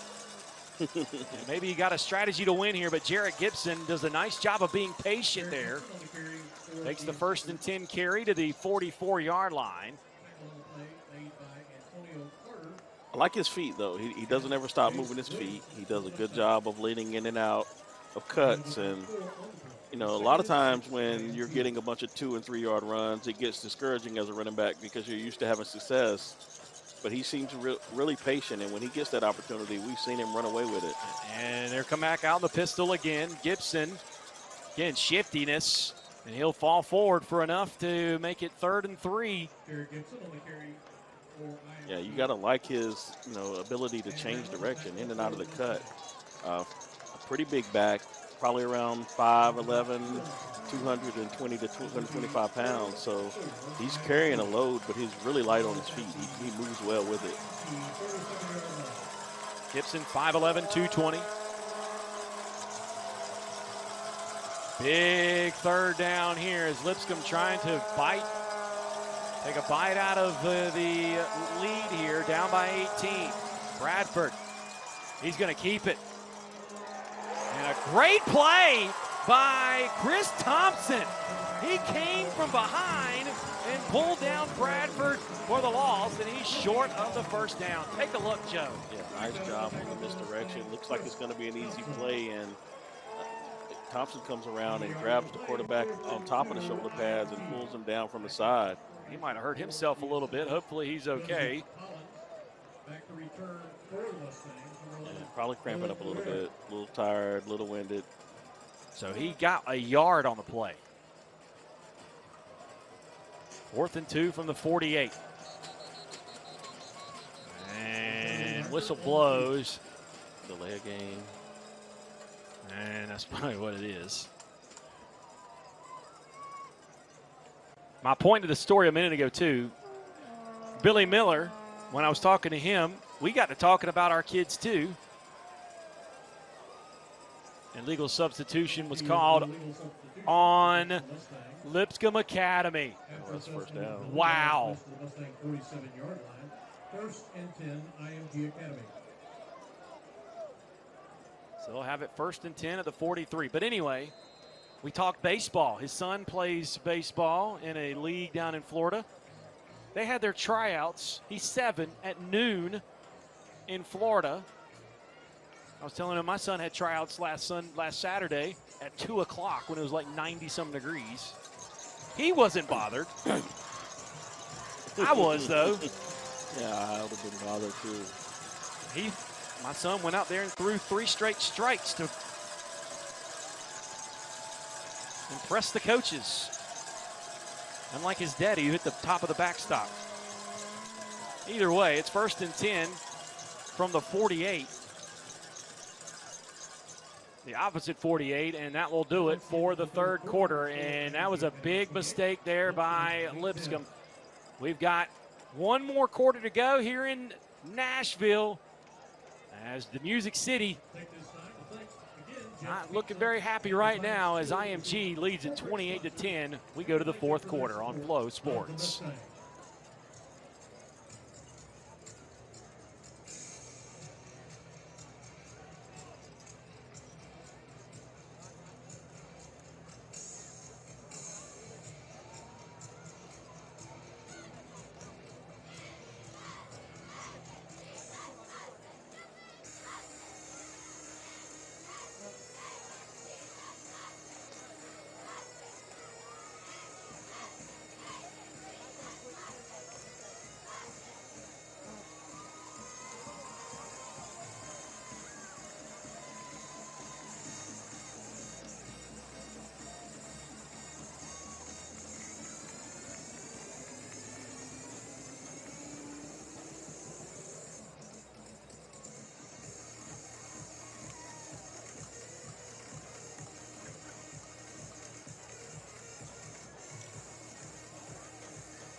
Gets underway in the 4th quarter. Ball is at the Mustang 48-yard line. 1st and 10, IMG Academy.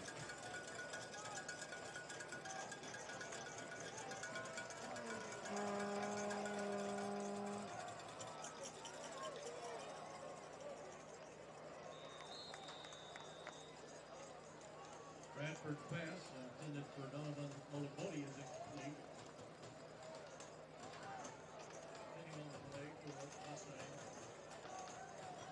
Number 12, Carter Gilbert.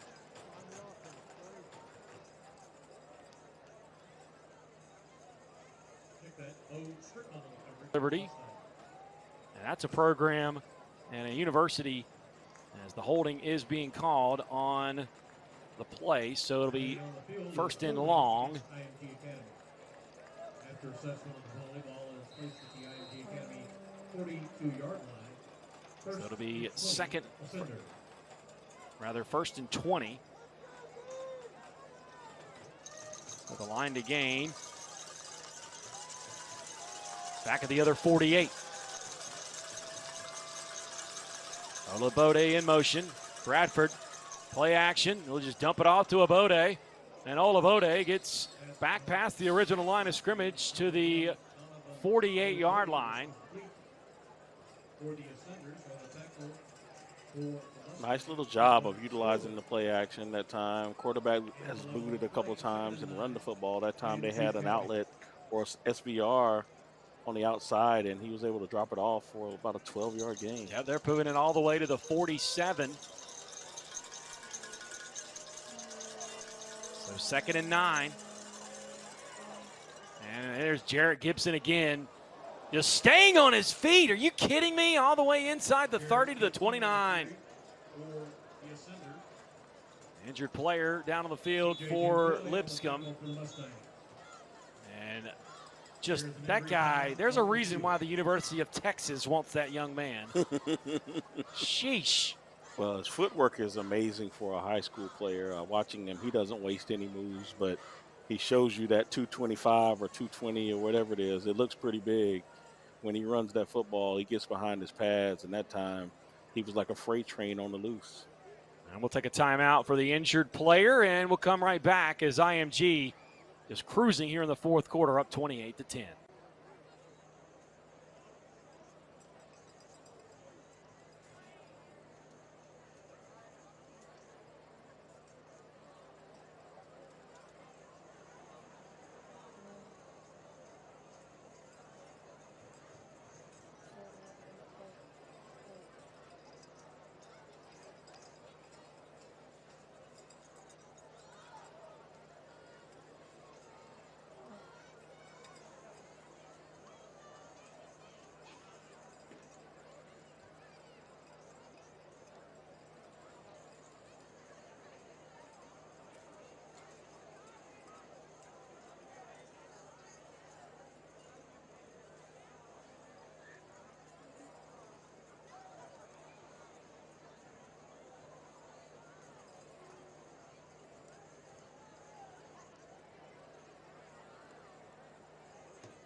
I'm ready to be back.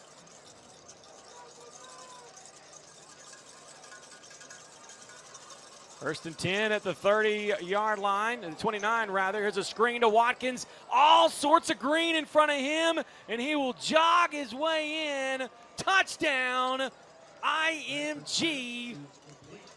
And Watkins with his 2nd touchdown of the night. IMG Academy touchdown.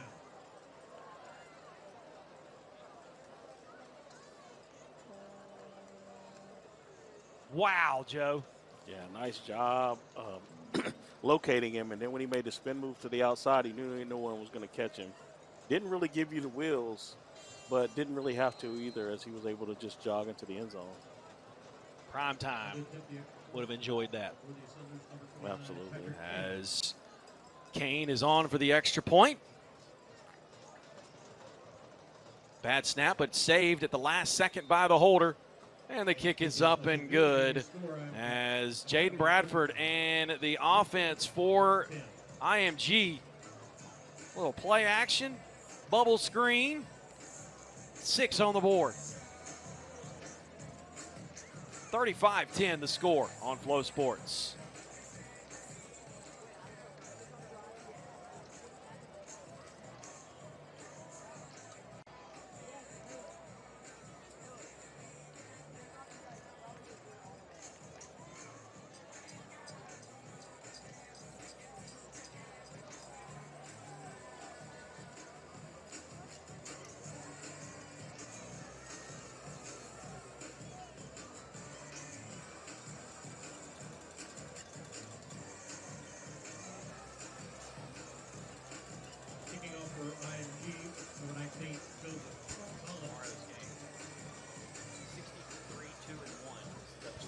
Return for We back. Dylan Ward.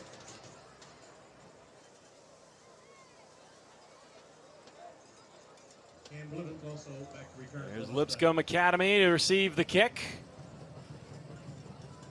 And it's called at the 6, far side. Lorick had a hole, but it closed immediately as he'll be stopped at the 27-yard line. And Lipscomb now, you're in a situation, Joe, where you're just trying to do as best you can just to build on the rest of the year. Yeah, at this point now, you're going to measure your guys, how they fight and how they finish. But also, as a coach, you're going to take a look at a couple other kids, too, and see if there's somebody who steps up and shows some game potential. I know that right now they don't feel like they're completely out of it yet. They feel like one touchdown and they can get right back in it. So we'll see the first teamers out there right now and see if they can make something happen. But they've got to be a little bit diminished right now. I know they were hoping to have a better showing tonight against IMG. Yeah, there are opportunities, but a lot of times football games come down to a few plays as Knight will waggle over to the far side, finds the receiver Lorick. He's a good little ball player as he will get 5 yards. So 2nd and 5 from the 32. A little quick screen. As Kofi Boggs makes the catch. Minimal gain there, maybe no gain. As the line to gain is the 37-yard line. As they're on the 34. So 2-yard gain. 3rd and 3 from the 34. Knight rolling out. Knight just trying to get open. And I think he gets the first down as he runs to the near side, out of bounds. Could have been a hold there, but no call. And he's got a little bit of a limp to him. And the funny thing is the backup quarterback, Jackson Kilberg, also getting looked at by ECU, Marshall, and Memphis, so he's quite capable too. You gotta wonder, as he'll get the first down to the 38.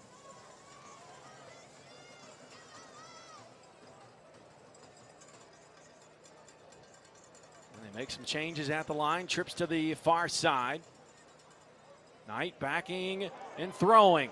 He put some air under that one. He caught that. What a play by Lorick to the 26-yard line. You want to separate yourself from the pack, you got to be able to make big plays, and that time he was able to go up and snag that one out of the air.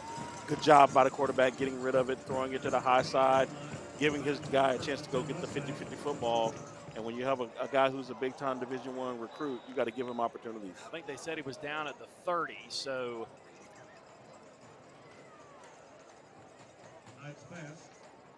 and that's where they'll mark him down. The pass is incomplete.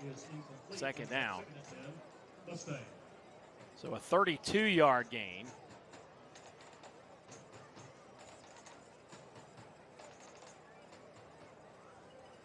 Or rather, 22-yard gain.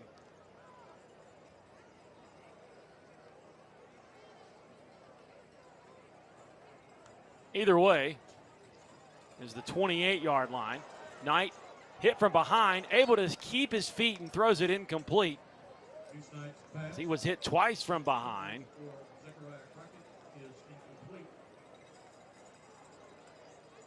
So that 34-yard gain puts it now at 2nd down and 10 at the 28 after that incomplete pass. That was good wherewithal to at least stay up. As we're down to the final 10:03 of this one. And looks like he needs to come out with his thumb. Is that thing bent backwards? It looks like it. Well, that looks like that hurts a little bit. Might be a hand crab.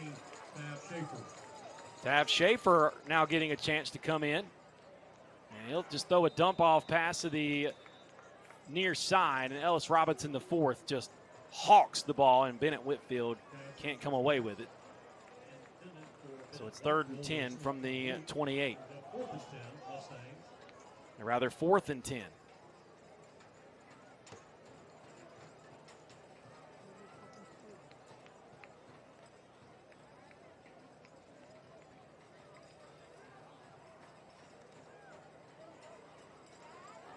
Eighth play of the drive.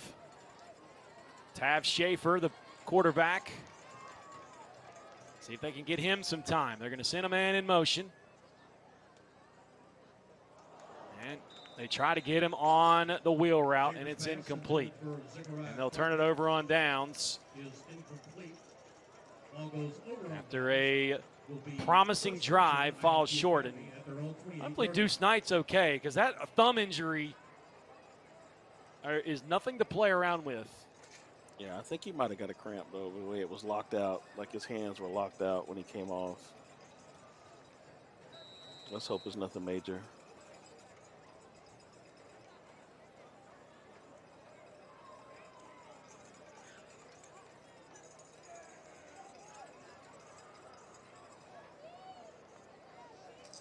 So IMG,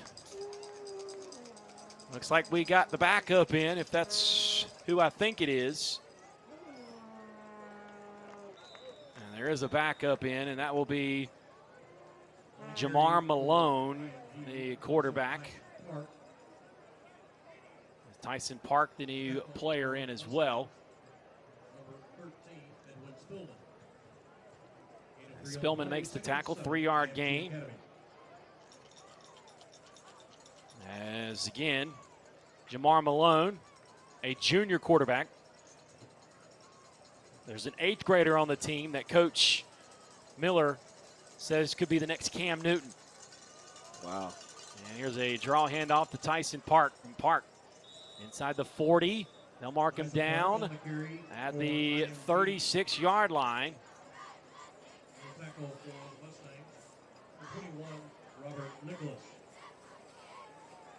Or rather, yeah, inside the 40 all the way to the 44. Correction there. So 1st and 10 from the 44. Tyson Park getting a little run here. A little sophomore.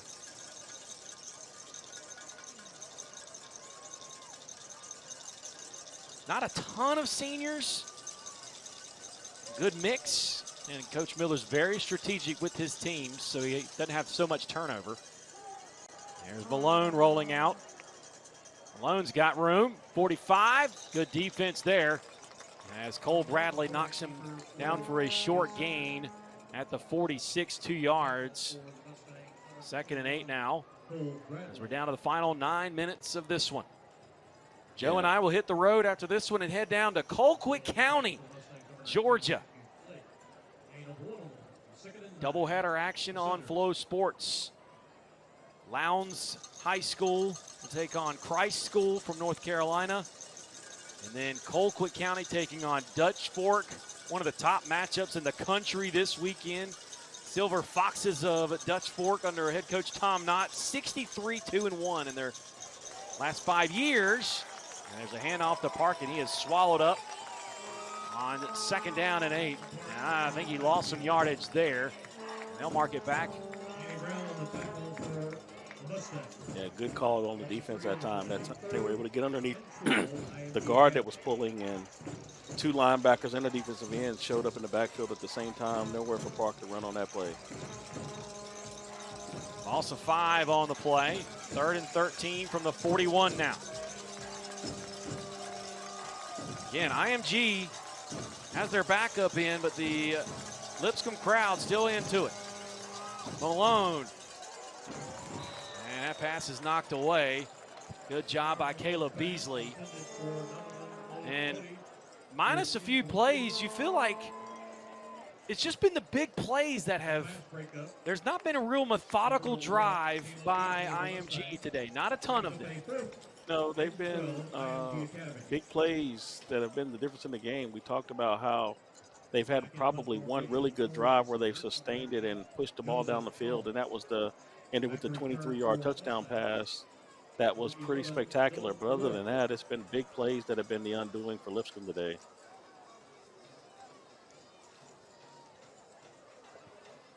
And here's the punt. And that'll just roll all the way inside perfectly to the 10-yard line. Looks like one of your chipping attempts to the green. I think Joe's a 7 handicap golfer. Is that right? A little better than that. Really? Yeah, I played at a 1 or 2 the last 2 years. Good for you, man. I think I've played that many times in the last 2 years. Yeah, I've been trying to wean myself off the golf course the last few weeks because I played a lot in the summer. But this heat has made it easy not to want to go out there too. Yeah. So again, IMG 35-10. So the last 2 IMG games we've done, Joe, they have outscored their opponents 85-16. Maybe we're exactly what they need. I joked with Coach Miller. I was like, you know, we're your good luck charm. You do realize that? And he was like, what do you mean? I was like, we were your second game of the year, and we started your winning streak. I just want to give you that. I'm sure he welcomed us in. He was fun. He laughed. Again, a lot of times the conversations I have with these coaches is obviously you want to learn about the team, but you also want to, like, let them know that you're here to tell their story too. Yes. And he's just a good guy. It was funny though. He was telling me the story about his son's baseball experiences, and I asked him if he had joined it. His son had joined the travel circuit yet, because my son this past summer played in all-star ball, where we were in tournaments with teams that were in the travel ball circuit, and he said not yet. And he said that's probably coming. Here's a slant route across the middle to Lorick. And Lorick, he's been all over the place. East Carolina's getting a heck of a wide receiver, as he has been the lone guy to make the plays here tonight. Yeah, he's really good in the slide. Outside, he doesn't really show the get-off that he probably is going to need to work on, but inside, he's dynamic. The handoff, they get the first down. Now they move 6 more yards.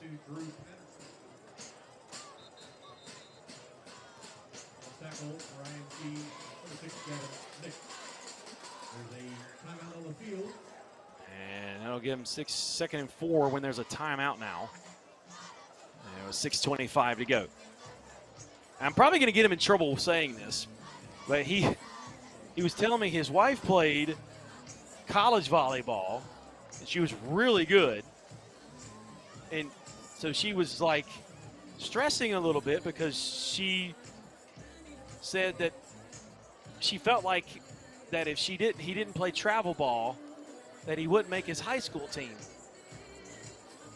And he said, honey, he's got 8 years.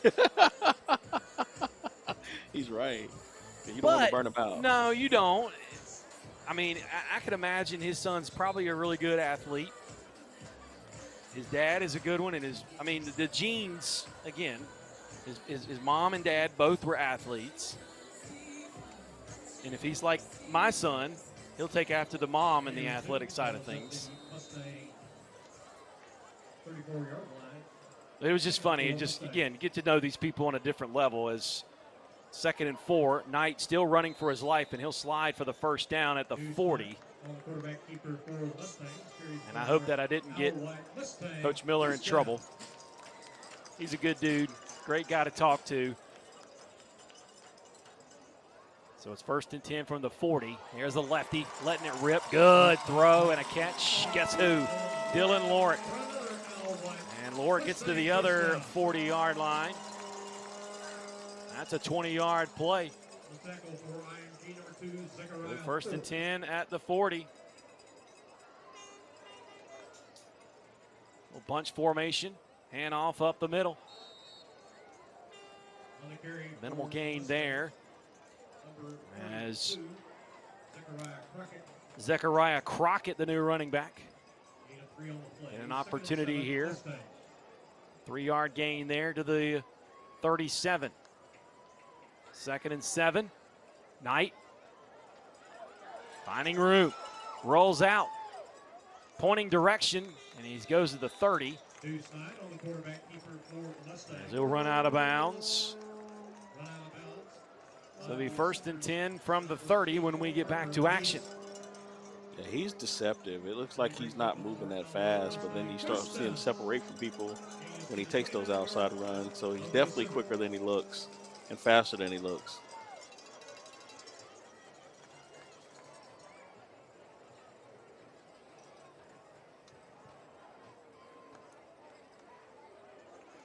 There's the quarterback keeper, Jaden Jackson, David Stone. That's a great defensive lineman name, David Stone. David Stone. Like stone cold killer up front.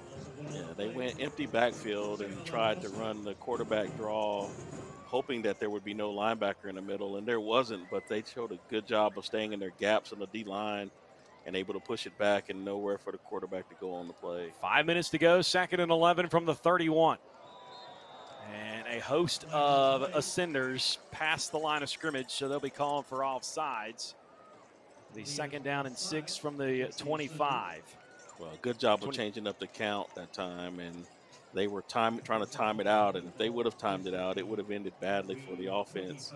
So good job by the quarterback of hanging on to that snap count and changing it up and mixing it up a little bit. It's easy when you get behind to just start going fast and trying to go faster. That time he slowed it down, and they were the beneficiaries of it.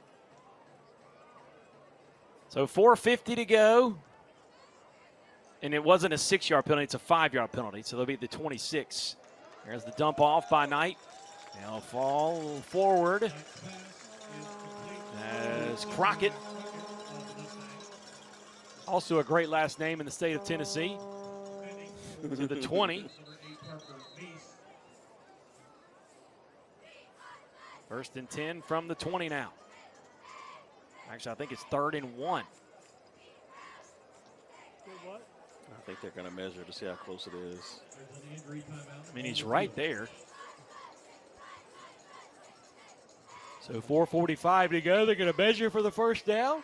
No, I don't think so. I thought he pointed to himself when he called timeout, but maybe he meant 30-second timeout. You can see Coach Mawai right in front of our picture right here with the Polynesian shirt on. He's a native of the Hawaiian Islands. In fact, he has a Maui character, Maui toy in his office. My son pointed it out when he was talking to him after he got done. You know, he kind of looks like Maui from Moana. You know, I'm surprised he didn't get into a "You're Welcome" song or anything like that. But the funniest part of that whole conversation with my son and Coach Mawai, my son pulled a line out from the movie Kicking and Screaming when Mike Ditka comes into the scene and asks, one of the kids asks, "Do you know Sammy Sosa?" And so when Coach Mawai told him who he played for and everything, my son goes, "Do you know Mike Ditka?" And I thought that was really funny. He actually did know him. He said that Ditka, when he was in New Orleans, was trying to get Mawai to go play in New Orleans. He said he chose not to. I think it was probably a right move. Played for the Titans for a long time. As now Deuce Knight on a 3rd and 1. Try to get it to Lort. And Caleb Beasley. He's out. That's a call to false start. Yeah. And he would have been disqualified from the Olympics. Beasley showing you the wheels on the outside. It was a nice release, too.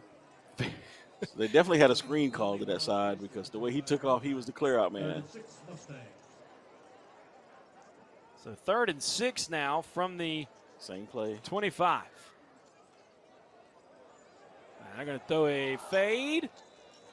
And And Beasley cannot get to it. He was ready. He knew. They knew. I mean, the cards were already shown. And 4th and 6 from the 25 with 4:40 to go.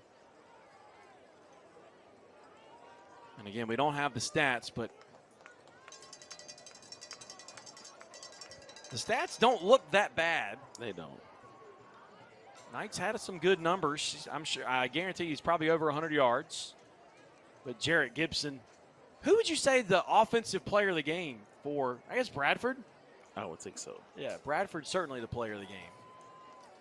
They had so many good plays, but his touchdown pass, the 23-yard one on this end of the field, I mean, that's a college throw. It's 4th down. Knight, nowhere to go with it. And had Lorick. It might have been batted a little bit, but either way, he had him on the run and couldn't come up with it. And that'll be turnover on downs. So IMG will start going the other way. Yeah, the ball was wobbly, but that's one you got to catch. You know, wide receivers look for opportunities to make plays. That one, even though the ball was deflected a little bit and wasn't moving like he normally would catch it, if it hits your hands, you got to make that catch. Yep. That's one that he'll blame himself for. And so Jamar Malone back out for IMG. They had Jaden Wade listed as the backup, but I'm imagining they're just holding him back. He might not have even made the trip. I haven't really had a chance to look down there with everything going on. There's Park. And he'll get a yard on the play. 2nd and 9 from the 26 on the handoff. Well, yeah, you expected to see Wade and even Adonis Moyes. So we saw Moyes get 1 carry. So maybe they're in rotation for another game, so they're not going to use them in this one. Yeah, they're just going to let this clock run. The other running back in is Isaac Schimpf, a senior. 2 to the right. They have 2 to the backfield. There's Park. Park's a pretty good running back. He gets to the 40, the 45, and slung down. That's a big run there. Let's see where they mark him. That's a stat builder. That's a 24-yard run. 1st and 10 from the 50.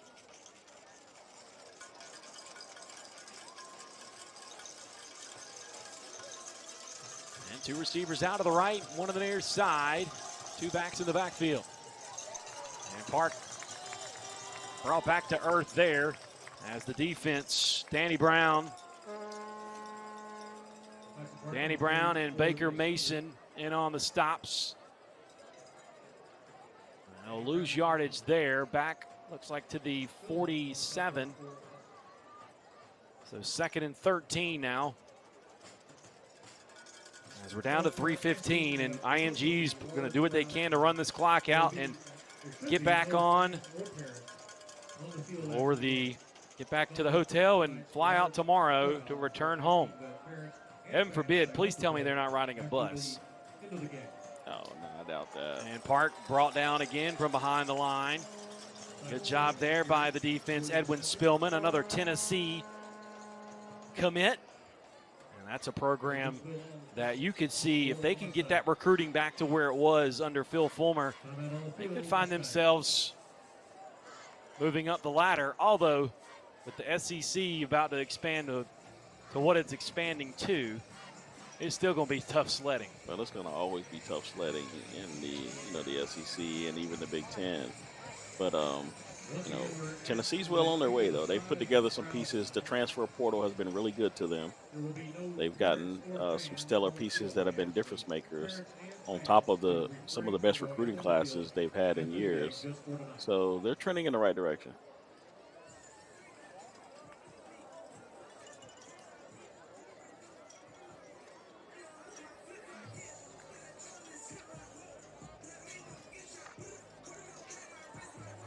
And the timeout called. Really, really wanted a better game because this place here tonight was buzzing from the get-go. The parking lot was buzzing about, what, 5 o'clock here? Yeah. Show you what? Play gets back underway after the timeout. Ball is at the 42-yard line of IMG. 3rd and 28. So 3rd and 28 now. Like that 3rd and 18. Correction, 18. Public address announcer messed me up. Now I have 5 wide here. And another flag. Penalty marker on the field. And what's the flag here?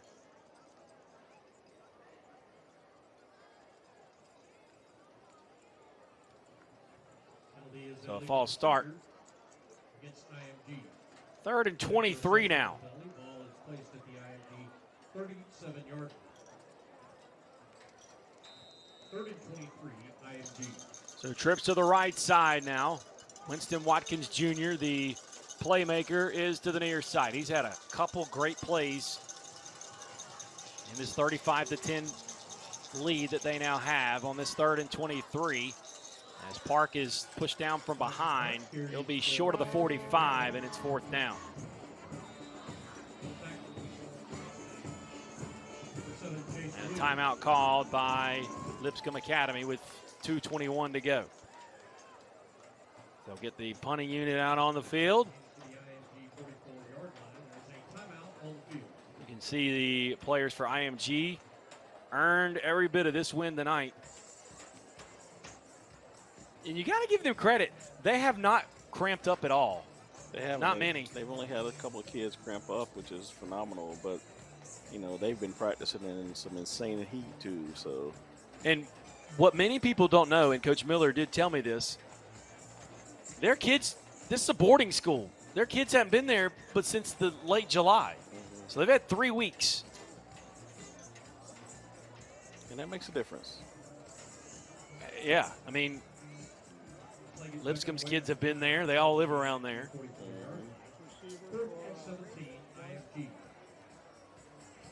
We got a long trip to Georgia after this one. It's not that far of a drive.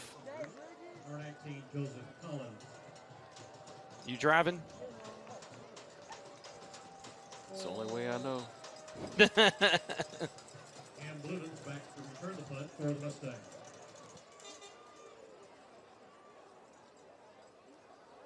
And there's the punt all the way back to the 6-yard line. And Bluden's on the return for the Mustangs. Tackled by the offenders, number 11. as Blivens returns it for the Mustangs. Ball is returned to the Mustangs. So we got 7 hours, Joe. Mustangs. Make it work. Make it do what it do.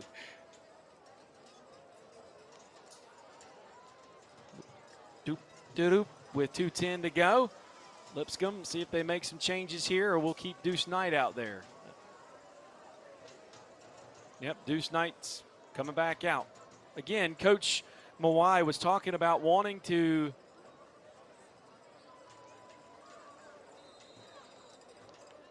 get find his team's identity, and they've certainly put the effort out. And again, you got to commend them on that. They've played hard.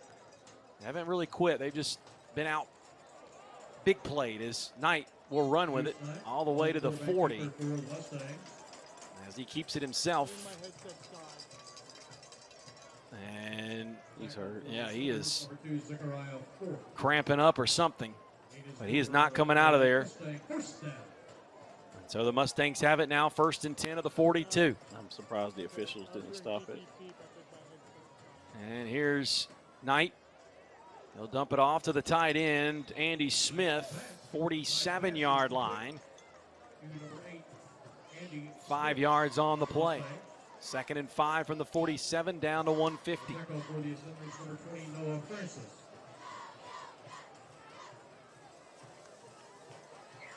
And Noah Francis in on the tackle. 2nd and 5, Mustangs.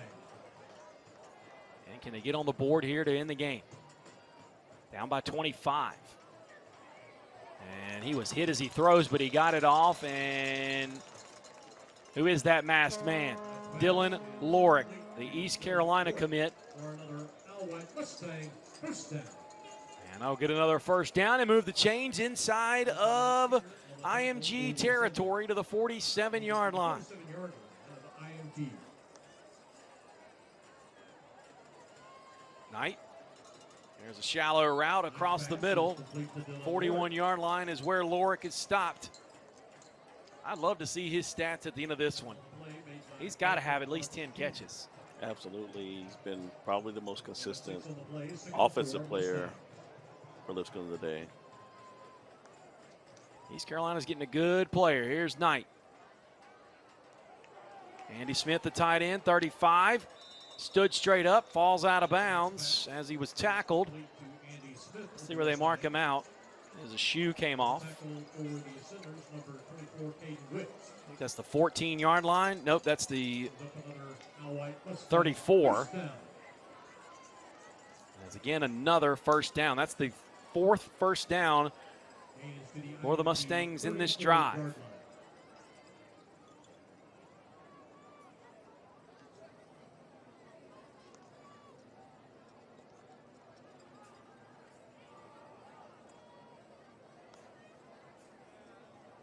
There's Knight again, backing up, and he's brought down from behind as he thought he had a little bit more room.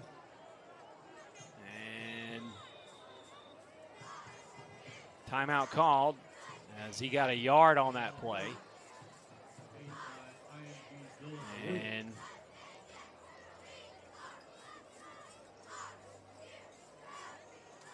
hopefully he's okay getting tackled from behind. That was, again, you're down 25. You don't want him to get hurt. Exactly. At this point, you know, he's teaching his kids, though, that this is what we do. We fight to the end. And it's a teaching moment. And it's not to be, you know, to one-up the other team. It's just that it's early in the year. You're showing your team that we don't fight. We don't stop fighting until we finish the game. And he's got a lot of starters out there fighting and showcasing what he's talking about and finishing the game. IMG has a lot of subs in the game too, but they still have a few starters in. They don't carry a really deep bench, so their players get to play. 53-man roster. Yep. Although 3 of the 4 teams that we're going to see tomorrow have like 100 kids. I literally had to take kids out to fit it on this page, and then it's like 5 font. Mm-hmm. So good luck. I hope you still got your glasses, right? I do. But as you know, 90% of the kids, 50% of the kids won't play. Yeah. Or I'll forget to mention their name. There's 3 receivers at 2nd and 9. Knight going for the end zone. And what a catch by Jack Westlake down to the 2.